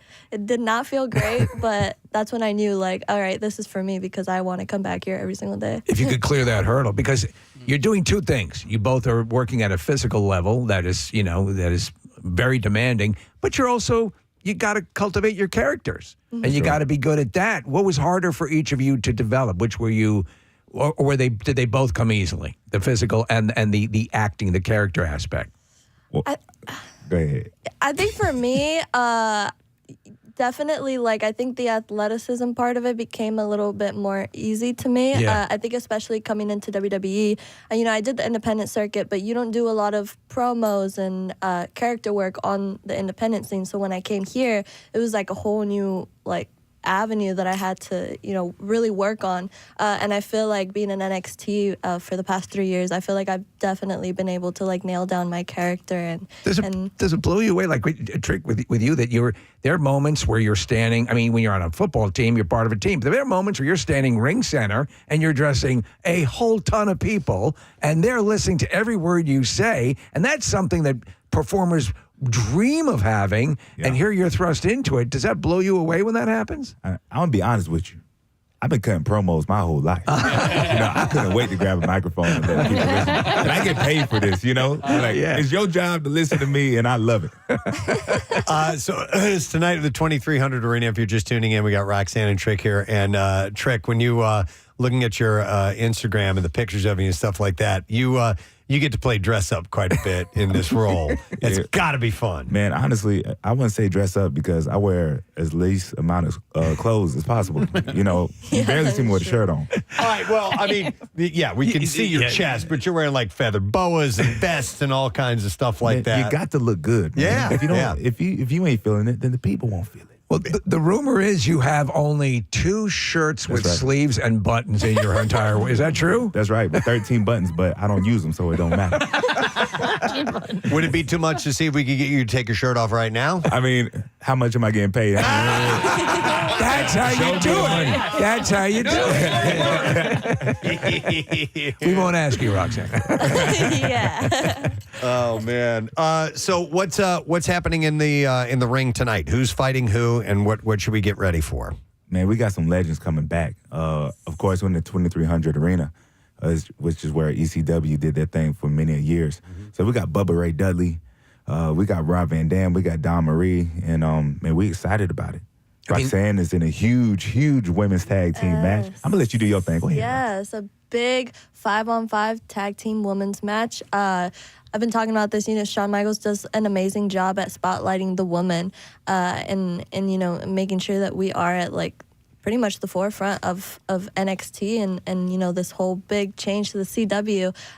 It's crazy to see like how much the women have evolved since I started watching wrestling. It's huge. And now the fact that it's pretty much the entire women's roster, which we are the future of the WWE, and we're going to be the main event tonight. The women are main eventing, and I think that that's exactly where we belong. So I am so excited to make some more history, some her story. Yes. It's going to be amazing. You guys brought championship belts in here with you, and I had a question about the belt. When you win that, when you get that title, and let's say you pass the title on to someone else, do you have to give the belt that actual belt, or do you get a belt that you can keep and hang up and have at home all the time? How does that work? Man, this is the original belt. That is the it? original Yeah, belt. and So this it goes is- Stanley passes Cup from hand to hand. Yep, this title right here, this is the first one we got since the switch over to the CW network. Okay. So at this present moment, I'm the only one to ever hold this title. Okay. It's a good looking belt. Yeah, they're both solid. You do get replicas, though. I have a I have a couple. What are the rules concerning, like you're flying a commercial flight or whatever? You got to have that on your lap, or you're not allowed, I assume, to check this or anything, right? You can put it on your carry-on bag. So if you're lucky enough, they won't take it out of your bag and show everyone in the airport. Drake likes to wear it around his waist when he walks into the airport. I was going to say, if it actually holds your pants up, you can, it's functional. Sure, yeah. Just got a fairly large buckle on it. Huge buckle. No, but you guys have had you've won a variety of championships. Is there anything you haven't obtained yet in the industry that you have your sights set on, both of you? NXT wise, if we're still talking NXT, sure. Haven't had the tag championship yet. Okay. But I think that's the one I need to be crowned. But tag champs, Yeah. It's funny with you, Roxanne. Like, you're here talking, but watching a lot of footage of you and your character is the antithesis of this. But people say, you're in person. Do you get? It seems fans are very respectful of like both of you, and they know that this dynamic is there. That there's real bodies getting thrown around in the ring, and they know that it's all part of the big show, which is amazing to see in person. Mm-hmm. Do you encounter the occasional fan that can't quite separate? You know what I'm saying? I haven't ran into. There a lot of comments on Twitter and Instagram, of course. Haters are gonna hate. Right. But I haven't encountered anything in person, honestly. Fans are pretty great. Yeah. I never met a hater in person. That's what. There you go. Yeah, exactly. They're just keyboard warriors. They're keyboard Yeah. The 2300 Arena, so this has a lot of history, right? And so people are freaking out because this allows a level of accessibility that you don't usually get. When you go to these, so you, Trick, you were talking about Philadelphia and coming back here to learn, the ins and outs of wrestling. And we've talked about this to countless wrestlers who have come through. Philadelphia is like one of the main centers of wrestling in wrestling. Mm-hmm. And so where did you learn your stuff here? Oh man. So I was wrestling with an independent company. I'm not sure if I can mention it. No, it it's was okay. up the road. It was up the road. But you're right, man. Philadelphia's been so special. Standing delivery we had here in April during WrestleMania season. The largest NXT attendance ever. Wow. Right here in Philadelphia. Dude, the whole WrestleMania thing, and for some reason, they didn't need any help promoting it, right? I think it might have sold out the day it was announced or whatever. Yeah. But is that because he was talking about what you would like to accomplish here at NXT? But is there something you would like to accomplish beyond NXT? Absolutely. All right. So what's Let's the talk next about goal? Yeah. Let's talk about it. Let's talk about it. Let's see what we can do for you. I think. What is the next level? Honestly, if we talk a long term, I think me and Rox are on the same page. If it's not the main event WrestleMania, then you shouldn't be here. Okay. So that's the goal always. That's the goal. I absolutely agree. NXT is the future of the WWE. I think about 90% of the main roster participants all came from NXT. So that just goes to show one day we're gonna be there. And the goal was always to eventually get up there on the main roster and start accomplishing everything we possibly can up there. But main eventing WrestleMania. Do you get support from the WWE wrestlers, like that whole family, that whole community? Is there a support for next up? Yeah, like the main roster. Oh my God, they're so awesome. CM Punk and Bailey, they're two people that have actually been like so awesome to me since I came into to NXT. They've given me so much advice. They've guided me, and they're excited for the future. Yeah. The next generation to go up there and. Is it help us weird out. to people that you looked up to now be in the ring? Oh my God, yeah. I was about to say that. It Yeah, is it's nice and so supportive, but it's the weird. competition. Yeah. I mean, like, don't get it twisted. For every spot that we take, somebody's losing a spot. I was wondering about that. It's people that you've looked up to. Now there's that dynamic, but it sounds like there is a family vibe to everything overall, right? Yeah, Yeah, absolutely. everybody can eat, but everybody wants that spot. I mean, I was able to do a promo with the best in the world, CM Punk, and I think I kind of shut him up a little bit. So, the future is here. The future is now. You talk about the women in wrestling. It used to be this anomaly. It was always been part niche, but now it again. And it's such a cool thing to have both things operating simultaneously, because there's in the storylines and stuff like that. There's crossover and stuff. But who was the absolute? Who did you model your approach, Roxanne, after the most? Who was your absolute inspiration when it comes to wrestling? My absolute inspiration would probably be AJ Lee. She retired now, but she changed like the women's division so much, and she was the first person that I saw myself in, watching on TV. I felt like I was represented by her. She was a Latina. She was 5'0". She was a tomboy. And, my favorites were like The Rock, CM Punk, Stone Cold. But I couldn't see myself in them, Right. And then to see someone that looked exactly like me, I was like, wow, this is so possible. I can definitely do this. And it's even more so, like, because when I grew up watching wrestling, it was like Wendy Richter. Was like that's the only name that would come to mind, and it didn't exist. And I'm glad that the sport is growing and evolving and stuff. But I mean, back then it was like Wendy Richter, and then you had to watch like Glow, if you want to watch, Yeah, And now it's crazy. And like, what's exciting about going to CW as well is that I think we're reaching a bigger and younger audience. So I feel like men's and women's division, little boys and little girls are going to be able to see themselves in at least one person because of how diverse our divisions are, right? Like, I feel like Yes, if you can for agree. sure. CW's been great. I have a question about wrestlers in the performers, the actual people that get in, the athletes that do this. And since there are so many men and women in this, are there relationships that end up popping up between them? I don't know, Roxanne. There's got to be. I mean, you got to think, man. You talk to who you're around. We go to work with people, and if something pops off, no one's surprised. You know what I mean? Okay. Everybody's look, man. We got the youngest, most athletic, most entertaining, attractive athletes around the world. That's like when we hear about the Olympics and they have to tell everybody, all right, Stop they start humping. handing out rubbers to everybody because everybody's in great shape. They're all good looking. They're in the prime of their lives, and of course We're gonna. with each other every single day. Yeah. Almost all hours of the day. It's crazy. It's crazy. Okay. Yeah, it's bound. Hey, it happens at regular jobs, and Absolutely. it's gonna happen here. Trick, I wanted to ask you about you. You have your chant. It was rare, but happened organically, and your chant is "Whoop that trick." Correct. Let's talk about it. Yeah. All right. How'd that happen? How did that happen organically? Okay, so man, the movie came out probably 20, 21 years ago. It's called Hustle and Flow. Oh, yeah. Yeah, and that was a song that Terrence Howard performed. It's called Whoop That Trick. Now, my name being Trick Williams, you know what I mean?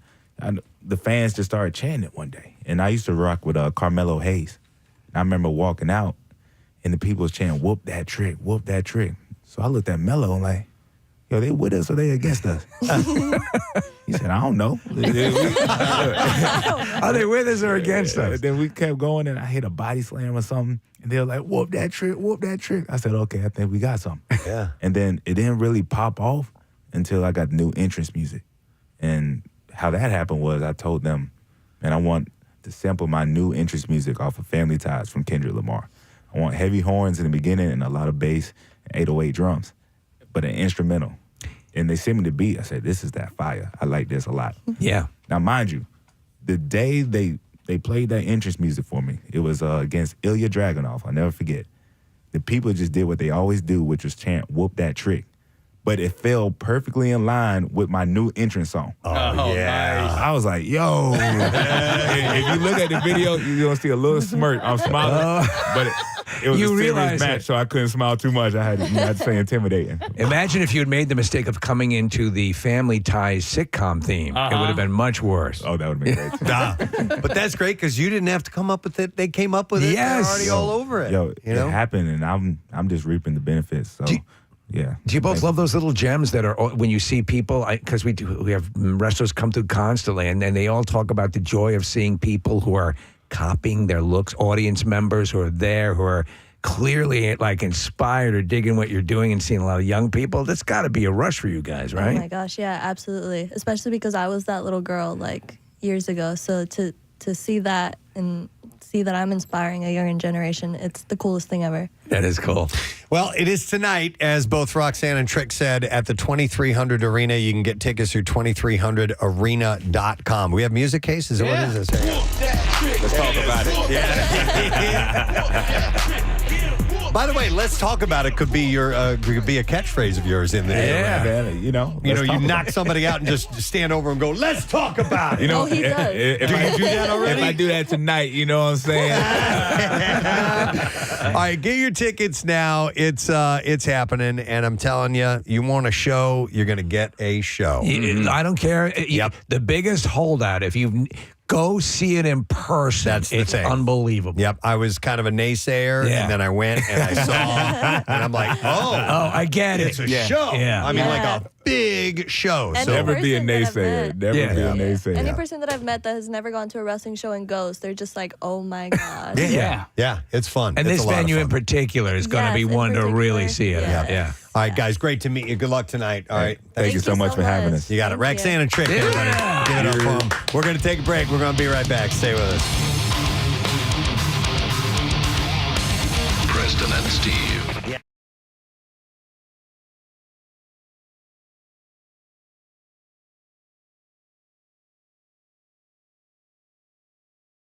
Thicker. And it's weird how they were able to determine this. So, in general, the smaller Did the they species, capture a fly and interrogate him? the faster its critical flick. They put a light in front of it. Please, I don't know. I'm so thirsty. They start smacking him around. No. Oh, no, please. Come on. I'm just a fly.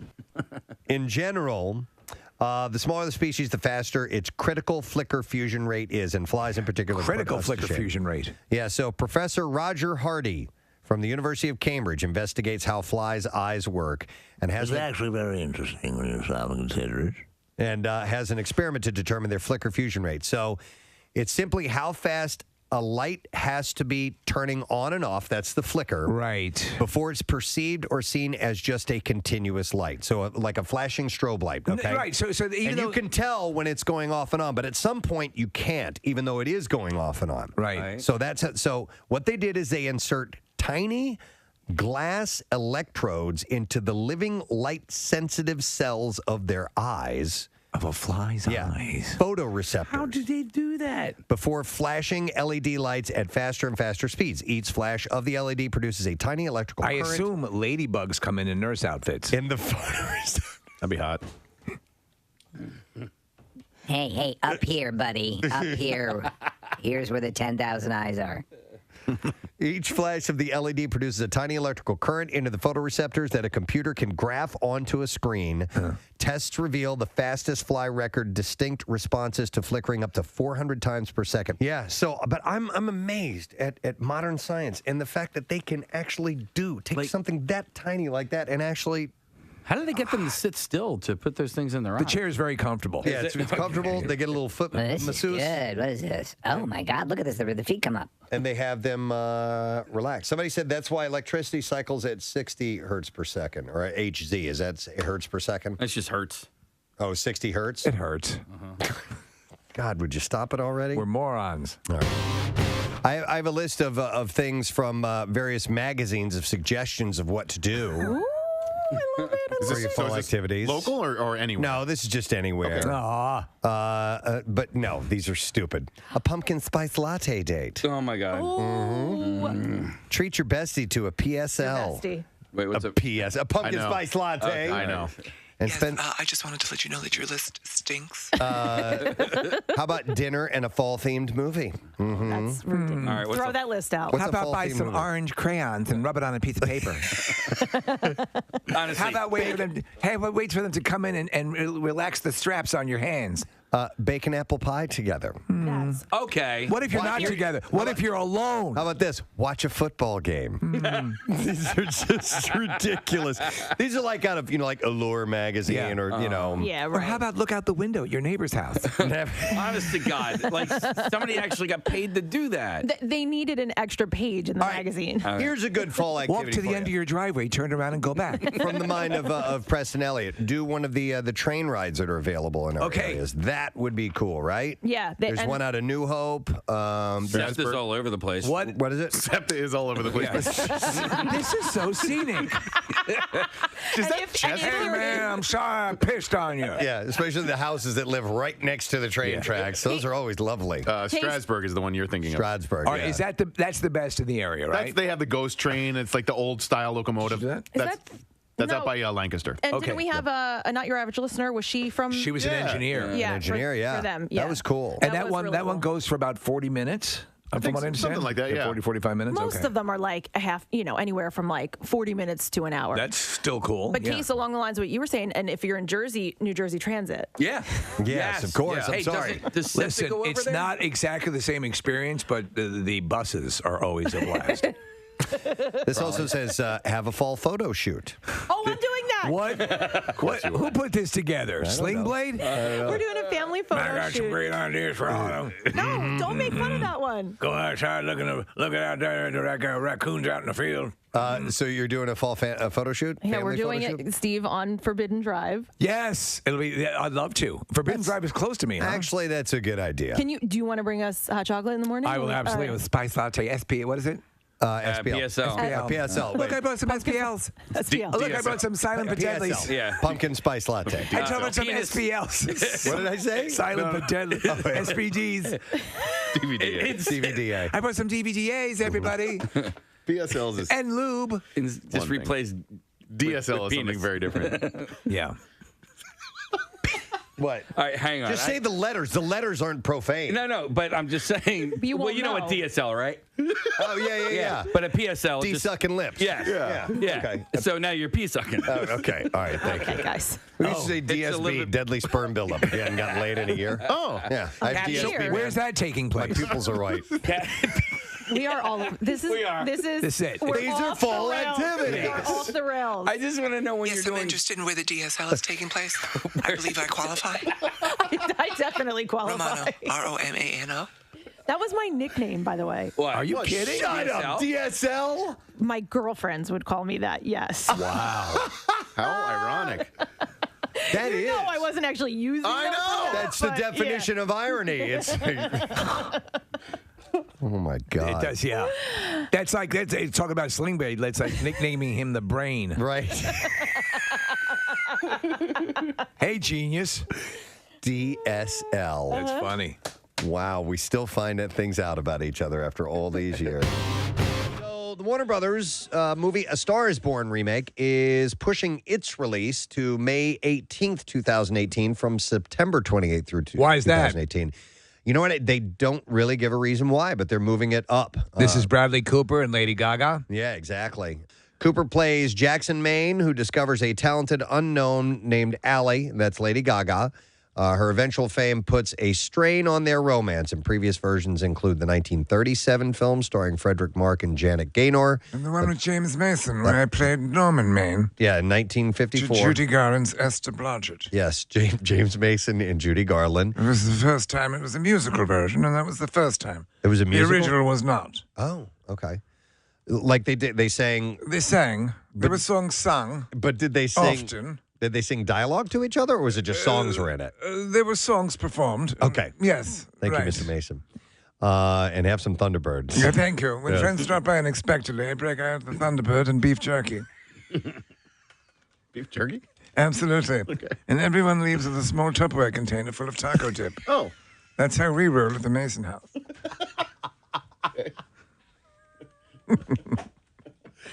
Do we still have the Thunderbird? See if you can find that audio. Look up James Mason and Thunderbird, which was basically Thunderbird is like the malt liquor Right. that you'll find, discarded bottles of in Alleyways, In yeah, alleyways. And here it is. Yes. I like the unusual flavor of Thunderbird wine. It's an exceptionally good drink for every occasion. Thunderbird has an unusual flavor all its own. Unusual flavor. What I imagine perhaps a sloth seminal fluid to taste like. Oh, my God. Wow. That's unusual for sure, as I'm only guessing, having not ever gone down on a sloth. Unusual for sure. Nobody's ever said that. Oh my God, I'm wheezing like crazy. Oh. Not quite like anything I've ever tasted. It actually physically sticks in my teeth, which you don't find in most liquids. I suggest that you try Thunderbird. It's really delightful. Best way to get rid of unwanted friends. This is peak lazy. Walmart has revealed it is testing a service in Silicon Valley that delivers groceries straight into customers' refrigerators. They'll pack your fridge for you? Yep. They'll pack your ass, Preston. You moving? Bend over and I'll pack your All ass right, for is you. this because, Help you pack your ass.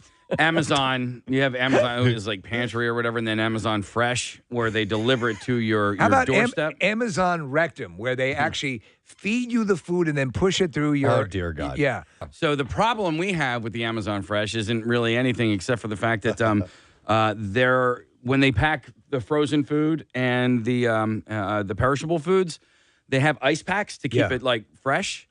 Now we have like 70. You don't have to we keep have them. 70 ice packs. You don't have to keep them. Right? You Do can you know what? actually throw some of them out if you can, want. drop them off at retirement homes. They love to play with them.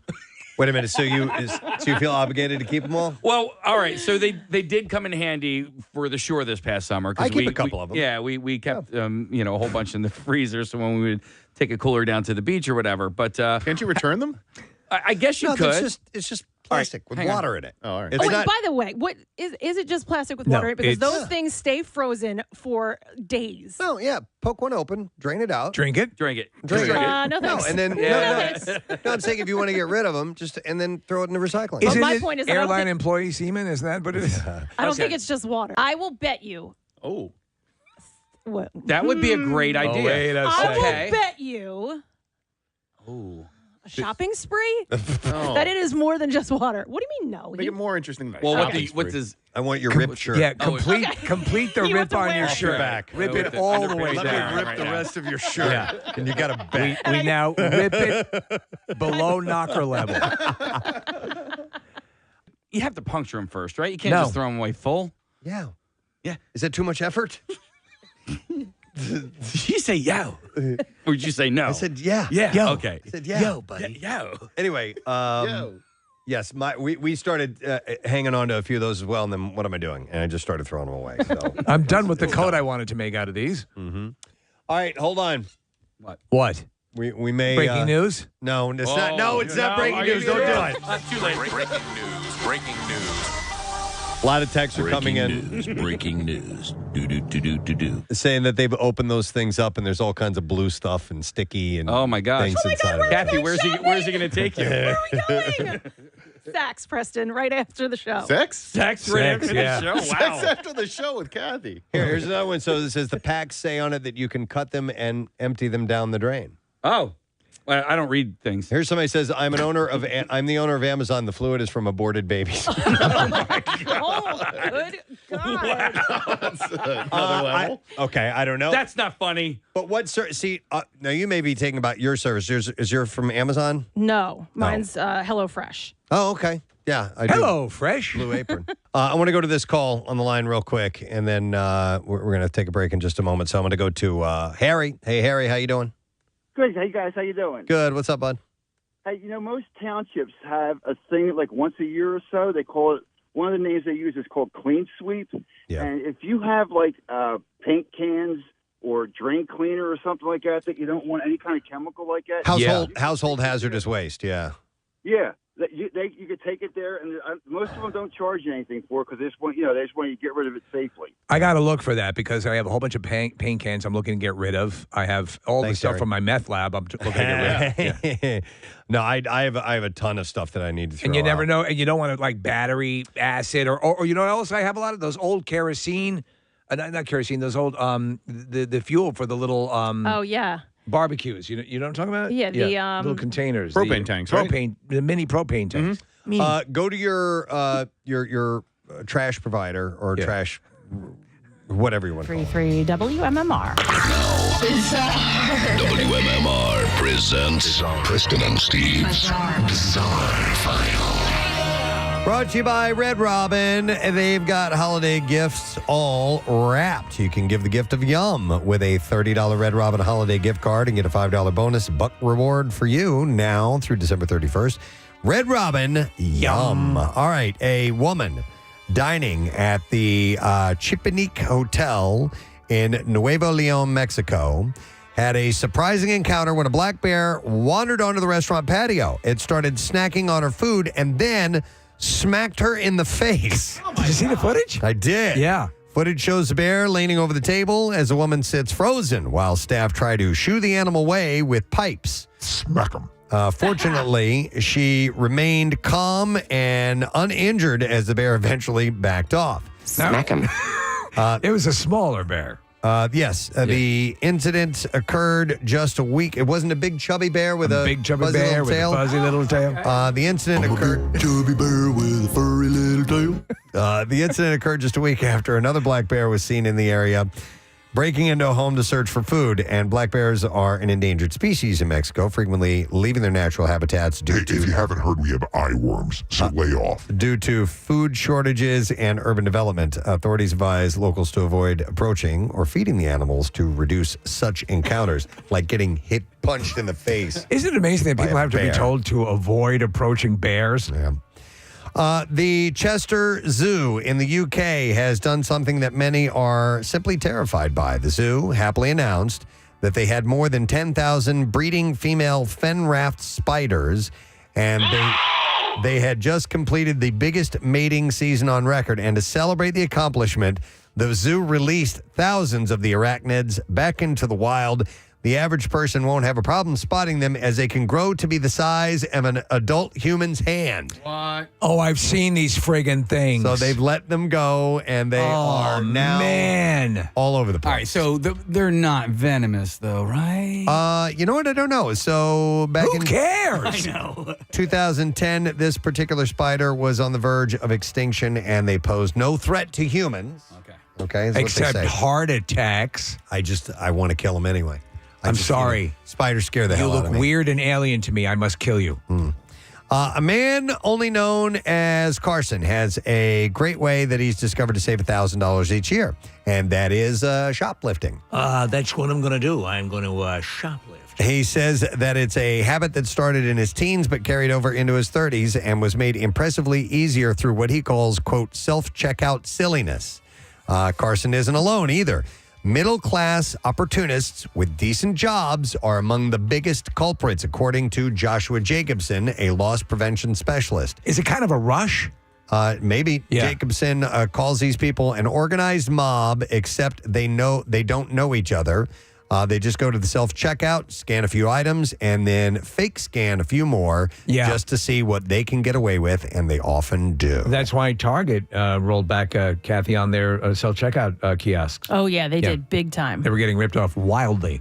All right, so a guy named Tom Reekin and his wife, Mackenzie, found their dream home in Whidbey Island, Washington. And what they didn't know, however, was that thousands of bats were quite fond of that house, too. Oh, no. The couple had been saving their pennies, living in a trailer until they found the 4-bedroom fixer-upper. It's our dream house. That seemed to be the answer to their prayers. Soon after, they realized that the rodents, referred to in the inspection report, really ended up being thousands of bats, literally. And getting rid of them was even more complicated due to the fact that bats are a protected species in Washington. And in here is the bathroom.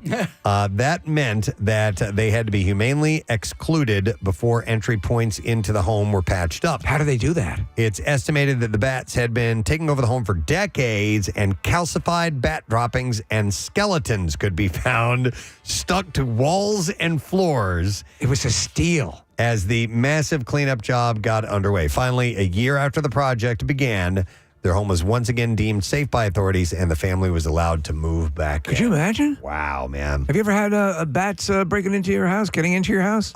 Not in my house, where I have worked at a couple of places. Okay. Bats have gotten into, but not in my house. The Manioc house, they got in through a separation through, it was the roof and just some of the molding underneath, and they got in and went all the way down to the basement. Yeah, they don't need much space. My daughter had one in her dorm, and I just saw a video yesterday of these kids at some college dorm where there was a bat in the hallway. Yeah. And they captured it with a bed sheet, and the way they celebrated, it was so great.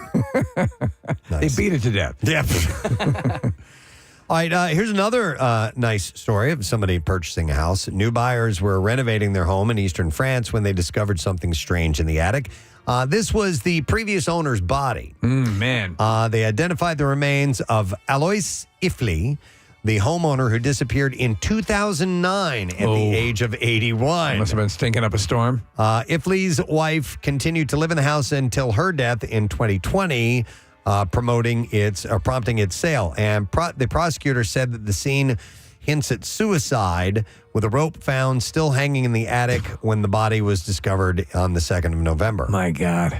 The property was sold. Oh, you must be the former owner. In 2023, and the new owners had begun renovations.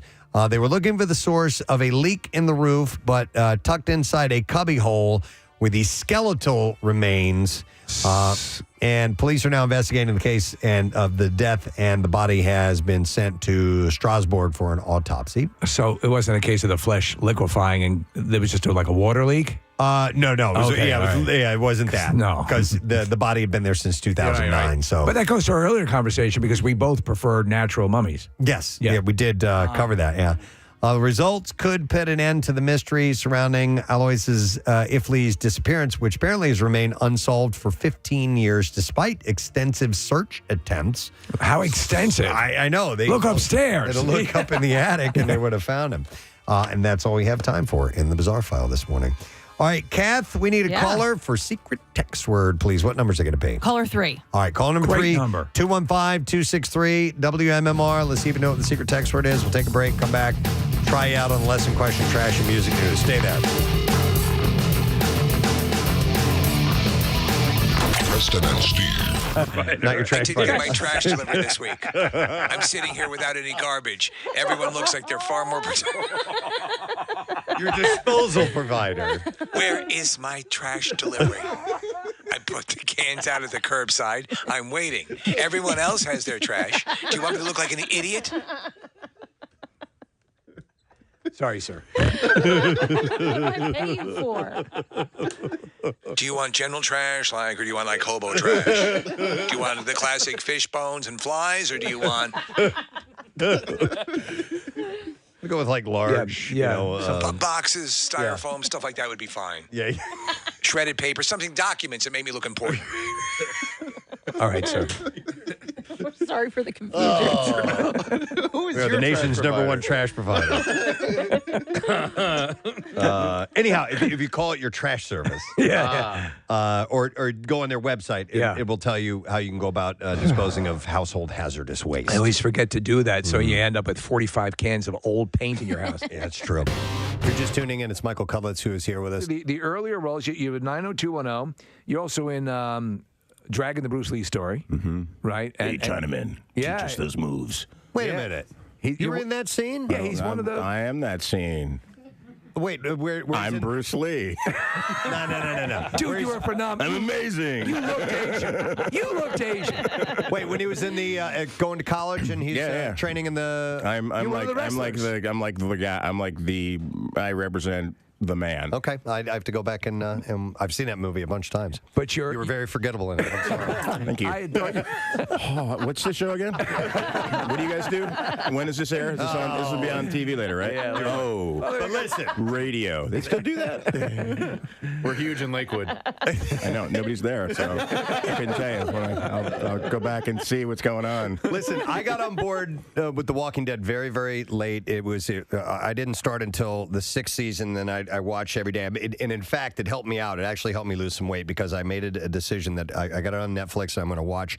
The only time I'm going to watch it is when I'm exercising. So it became my appointment to exercise. I could only exercise when I was watching Walking Dead. I could only watch Walking Dead when I was exercising. It was actually a really cool thing to do. So I became a huge fan of this. I've gotten all the way up to the end of season 6. And then it stopped on Netflix. It ends. Oh my god! And then I had to wait because I couldn't go watch the current. I had to wait until it came back around. So that just recently. And we kept you protected. We kept you in the Nobody dark. told me anything. And Casey says, "Listen, before Michael comes in, watch the first episode of season 7." He's a giver. He is. I didn't watch it, but I read on my little prep sheet a little spoiler alert. So I found out today, man. I'm sorry. All right, it's okay. I may or may not come back by the end of the season. There's always flashbacks, man. And no, last year. She's over here going, no, end of season 7. I mean, even now, there's still some people who are not quite sure what happens to your character. I know. Well, yes, and that's the thing where where does that line drawn? Where you can't talk about that. Yeah, bro, it's like come on, dude. It's been a year. Yeah. We get to talk about it. Abraham's dead. Dead. Okay, if you're listening in your car and you're driving your kids to school, Abraham is dead. Not only Abraham is dead, then they kill Glenn. Yeah. Oh, and that was You're pretty right. brutal There needs to be an expiration date. Like a come to Jesus moment. There should be, like in the Hunger Games, an announcement across on some universal PA system. Yeah. Okay, now we can talk about it. For some reason, the final scene in the end of season 6 stuck with me for a long. I thought about it every single day, just because it was gripping, and obviously it was you don't know who's on the receiving end of the bat, and I just. I don't know why, but every single day, at least once a day, I would just think Negan, bat, head, and that's Who is it? And it wasn't. And we all thought it was gonna be Maggie. Let's beat up the sick pregnant lady. Yeah. Right, network television. To me, it didn't matter who it was. I just knew that somebody that I had cared about for a few years was going to be gone, and I had preferred it to be Eugene, but it wasn't. Yeah, me too. I was hoping for that. That annoying bastard. The reaction. I'm a fan of the show too, so I was kind of like a little part of me was pissed off that they did us both at the same time. Mm-hmm.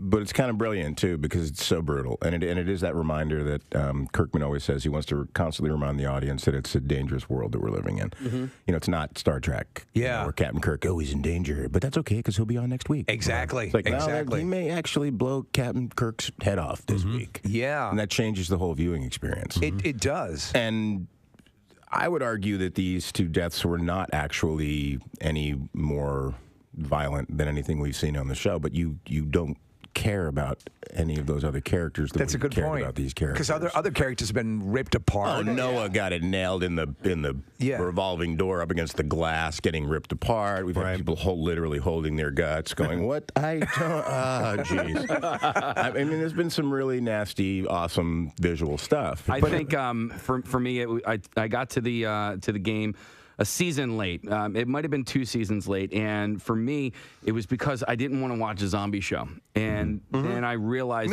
that this is not. It's not a horror show, and I didn't realize it until I was probably about halfway through the first episode, maybe the second episode, because I kind of watch horror movies with my hands over my eyes, and I realized that I didn't have to do that, and then I realized that the zombies are a background almost like the trees are. You know what I mean? And it was really all about the relationships between these people and, what that type of situation will do to a person. Yeah, turn into when there's a overwhelming crisis, Well, it's like if you had a chance to rebuild society, what would you do? Yeah. If A you feudal society? and how would it fail? What are the same mistakes you would make? Right. Even though you think, this time we'll do it different.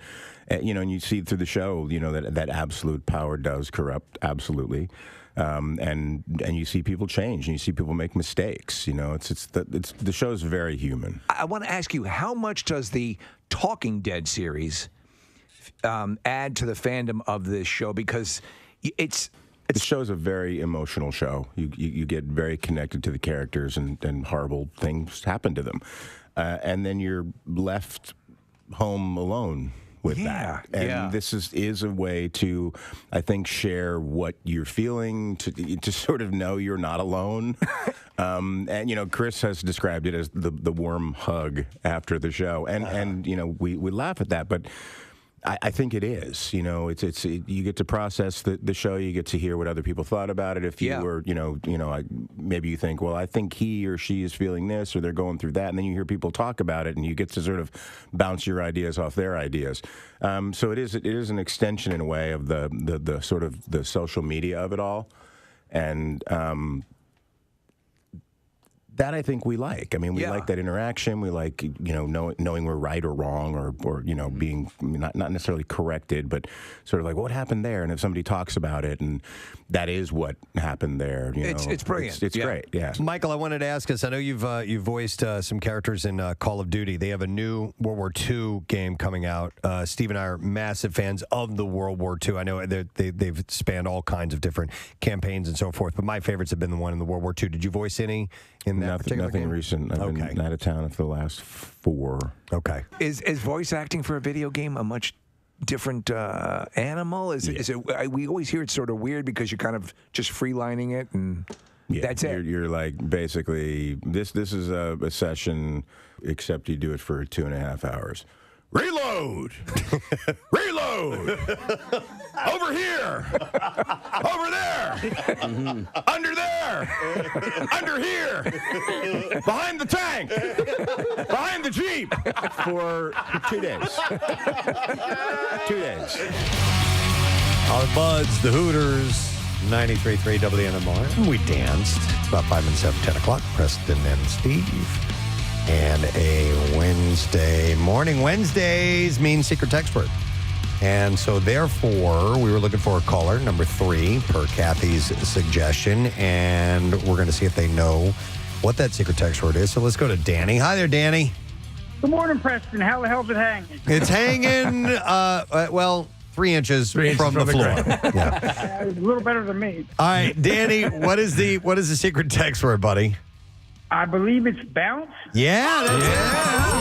Hang on, Danny boy.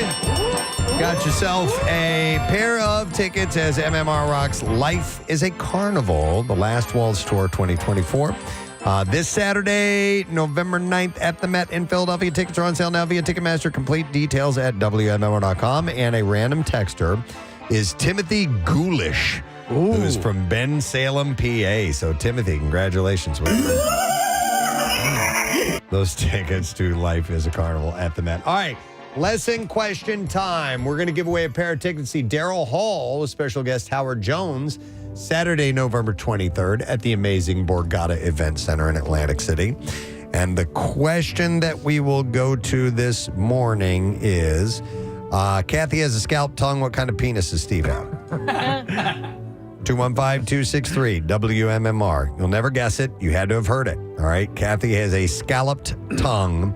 What kind of penis does Steve have? If you heard that, well, by all means, call 215-263-WMMR and let's see if you win. The trash business is a gold mine. 93.3 WMMR with Preston and Steve's Hollywood Trash. Brought to you by Horizon Services. Clogs, leaks, busted pipes. Trust the experts at Horizon Services to handle it all.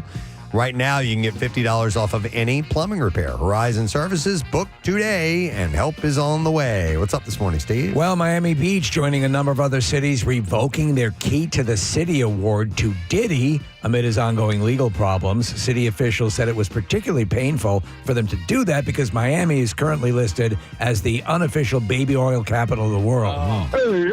Well, it worked. Judge Greg Mathis has successfully wooed back his estranged wife, Linda, and she's agreed to move back in with him. Judge Mathis says what finally worked was some old-fashioned holding a gun on her mother. Oh, wow. And finally, Ariana Grande is apparently using her real name in the final credits for the movie Wicked. Grande is officially listed as Ariana Beulah Dump McSquirtfart. No. And that's your Hollywood trash. It's a bit of a stretch for her. Yeah. Wow. All right, let's see if you know the answer. Kathy has a scalloped tongue. What kind of penis does Steve have? And it is Cody that we will go to. Hi there, Cody. Hey, Durka. On a Durka to you. All right, what kind of penis does Steve have? It's a pigtail. Pigtail. Hold on a moment, Cody. You did get it. We have a pair of tickets to see Daryl Hall with special guest Howard Jones, Saturday, November 23rd, Borgata Event Center, Atlantic City. Tickets are on sale now. TheBorgata.com for tickets and information. Now, Preston and Steve's Music News on 93.3 WMMR. Really? Yeah. Brought to you by Bud Light. Join Casey Thursday night, 7 to 9 for the Bud Light Thursday night kickoff at Jersey Sports Bar and Pizzeria in Glenside. And you can enter for your chance to win a pair of Eagles tickets, courtesy of Bud Light. I only have 2 stories for you today. 2? We'll start with Weezer. To celebrate the 30th anniversary of their debut album, the band has built an arcade game called Weezer's Sweater Saga.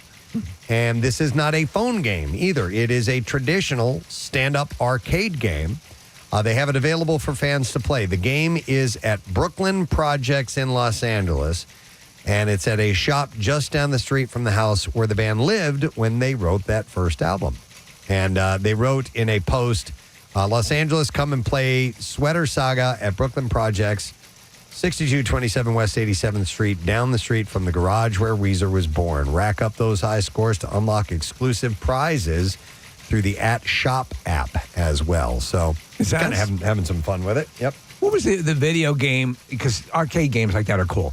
What was the video game in general that you most got lost in? I was having this discussion with someone else about where you just... The arcade game? Or The any old video school? game, because sometimes it just... One just takes you. And for me, Resident Evil 4 just consumed me.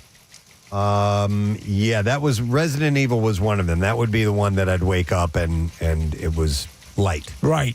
Out. Right. But Yeah. played all night long. And you thought about it when you weren't playing the game. Yeah, Street Fighter 2 gave me what we called Nintendo thumb. Do you still get Nintendo thumb from like PlayStation, or have they make the they're softer controllers. I heard that nicknamed Nintendonitis. Okay. Nintendonitis, yeah. So yeah, that was definitely one of them.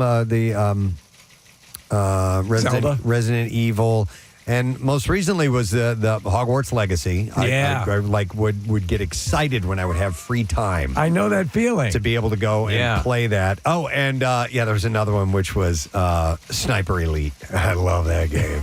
I would play that for hours. So it does happen. But of the old school arcade game, like I could just play over and over, the original Donkey Kong. That was my. That was yours? Yeah. Is that the one that took the most quarters? Yes. Okay. Yeah, because when Casey said from me, yes. Yeah, Street Fighter 2, I never really played that on a console at home, but man, did I spend a lot of money at the Paoli News Agency playing that game for hours on end. Dude, if you're talking about burning up quarters, Terminator 2 had a side scroller with machine guns. Yep. That you remember that, right? There Oh was, my there was God. also a game called Commando that was kind of like that too. Steve, Terminator 2 also had a great pinball game. And they had that in the lounge at Bucknell. And I was like, well, there we go. $50 that I was supposed to save for lunch. I must be so much younger than you guys. I never played arcade The arcade games? Like Yeah. I've played those games, but on a system. Console. I was a massive pinball fan, and one of the best things about pinball is if you're good, you can play on one quarter That's for right. a long Yeah, time, and yeah. you can just keep racking up games. And for those who don't know, there was also this randomized thing at the end called a match. Yes. Meaning if you had a lousy game, it would throw up two two randomized numbers, and if they matched what the match number was that was displayed at the time, you'd hear that sound, that when it would crack, and you'd have a free game. Yes! That is awesome. Love pinball. All right, and then finally, we're in music news here. Oh, yeah. Pinball chat. It's new music time from Killswitch Engage. They announced in a Facebook post that shows possible art for the song. What? Oh, shows possible art for the song This Consequence is scheduled to be released on November 20th. So they have some art that says this may be happening. I don't even This know may what the be hell I'm talking about. Tickets for the band's 2025 first North American tour since Perhaps you need to sit down. 2022 are on sale now, and the band seems to be keeping other details about their new project under wraps. Do you want to? We have a sneak preview. You want to hear it? Yeah, sure. Yeah. You raise me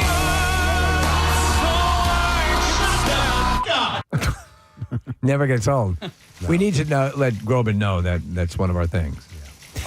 All right, and that's what I have in music news for you. We'll take one more break, wrap up the program. When we come back, do not miss out on the letter of the day. I know it's we're ending a little earlier than usual, so hopefully you're paying attention. We'll have that when we return. Stay with us.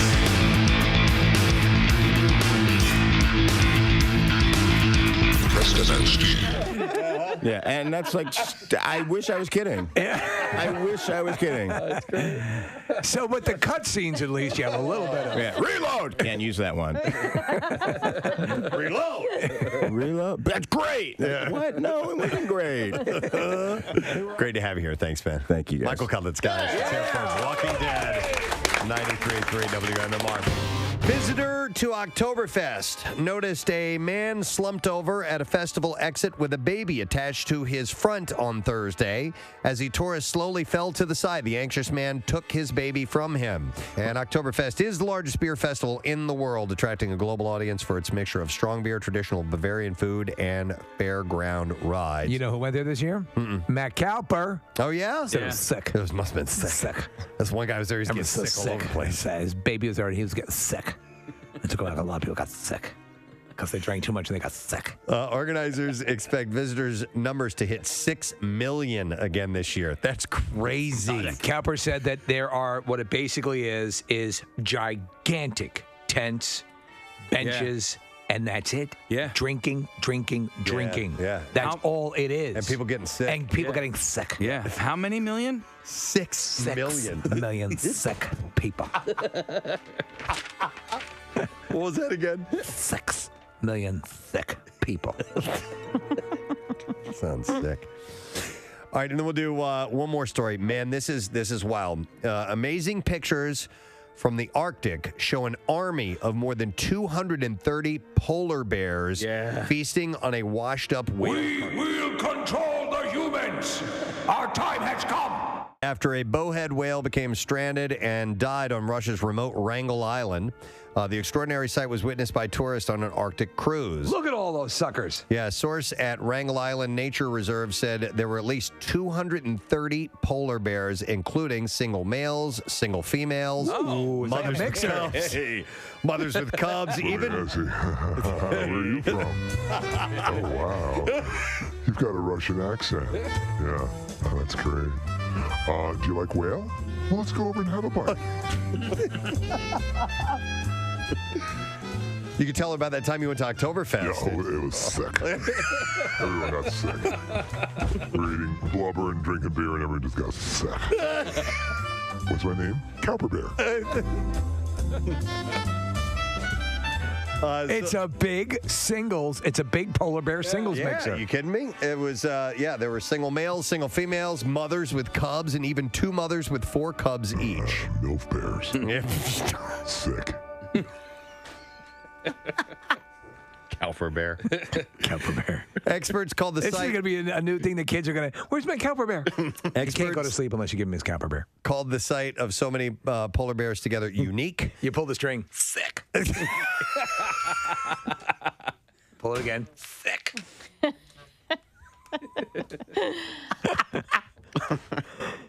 Everyone loves Cowper bear. Oh, sick. Yeah.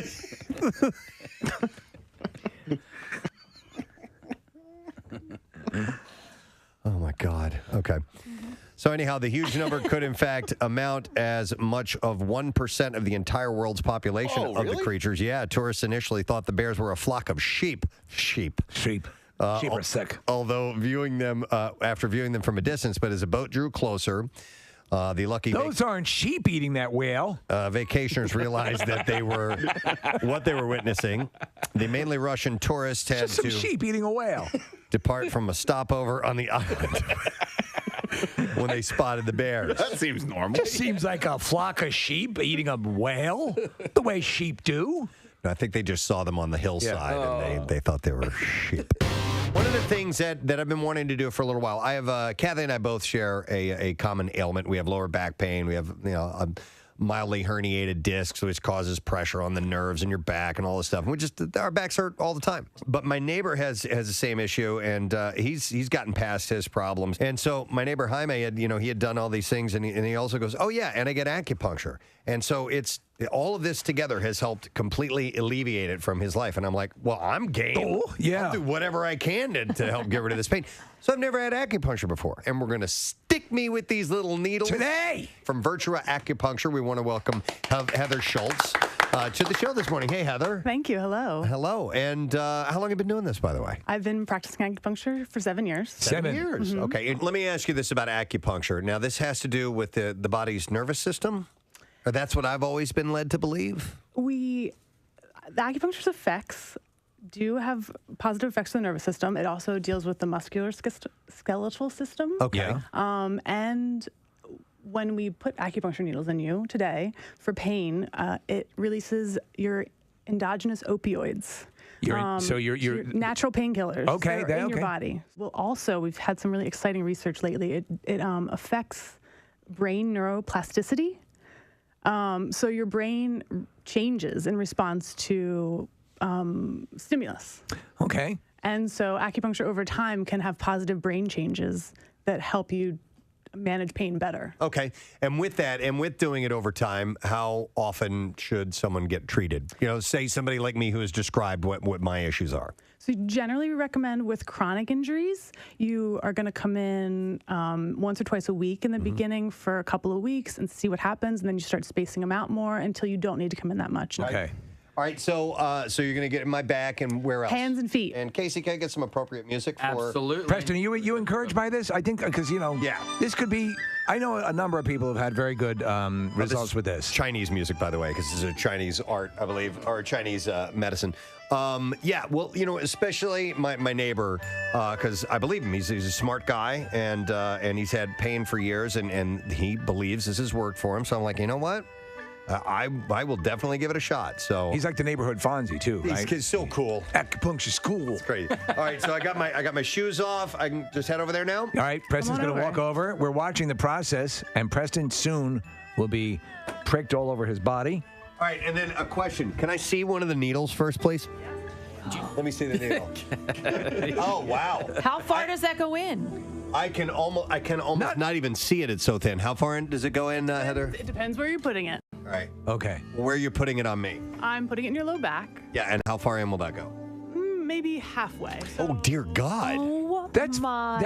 pretty deep. That's fine. All right. I'm Wait. doing it. Heather, does it help to have someone saying, "Oh my God"? Oh, just relax. Oh dear Jesus, we're gonna kill him.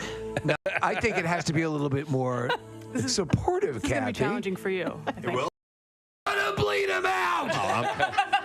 I've tuned those guys out years ago. Should we dim the lights? You want to dim the lights? Let's dim the lights. All right. Just a little bit. All right, so we'll dim the lights. I want this to work for Preston. Me too. All right, so I'm just lying here, and I'm waiting for this to happen.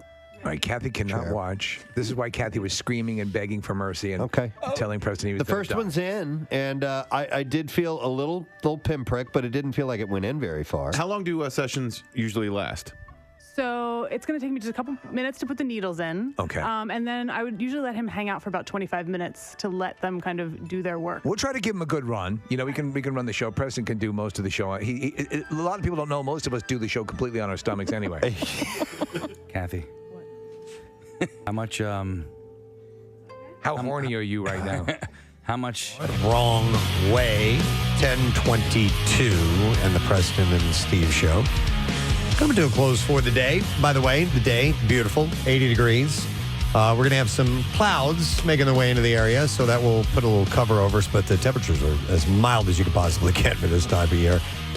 And then tomorrow, high 76, Friday, 69. So we start that cooling down.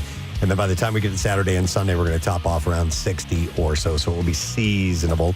Let me see. We need to thank our guests. We had Roxanne and Trick. Yes. From the WWE NXT.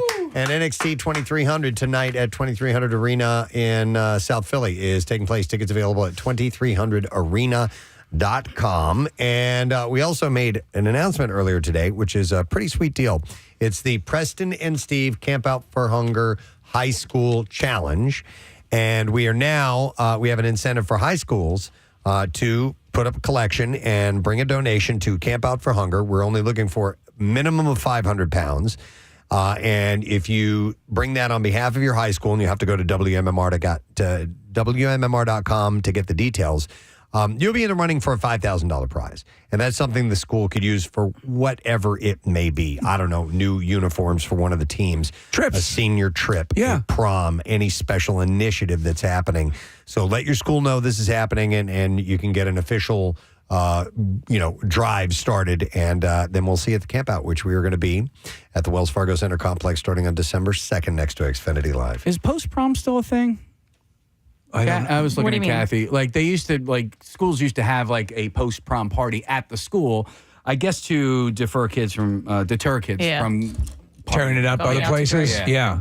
I don't know. I'm not sure. It could be for that. Who knows if you have those. So we need to do the letter of the day. Case, you're going to get that? I got you. All right, here. Preston and Steve on 93.3 WMMR. Now, the Daily Letter. And the Preston and Steve show is brought to you today by the letter I, as in Inagata Davida. All right, we will give away on Friday a 3-night getaway. It could also be for Icona. Okay. Yes.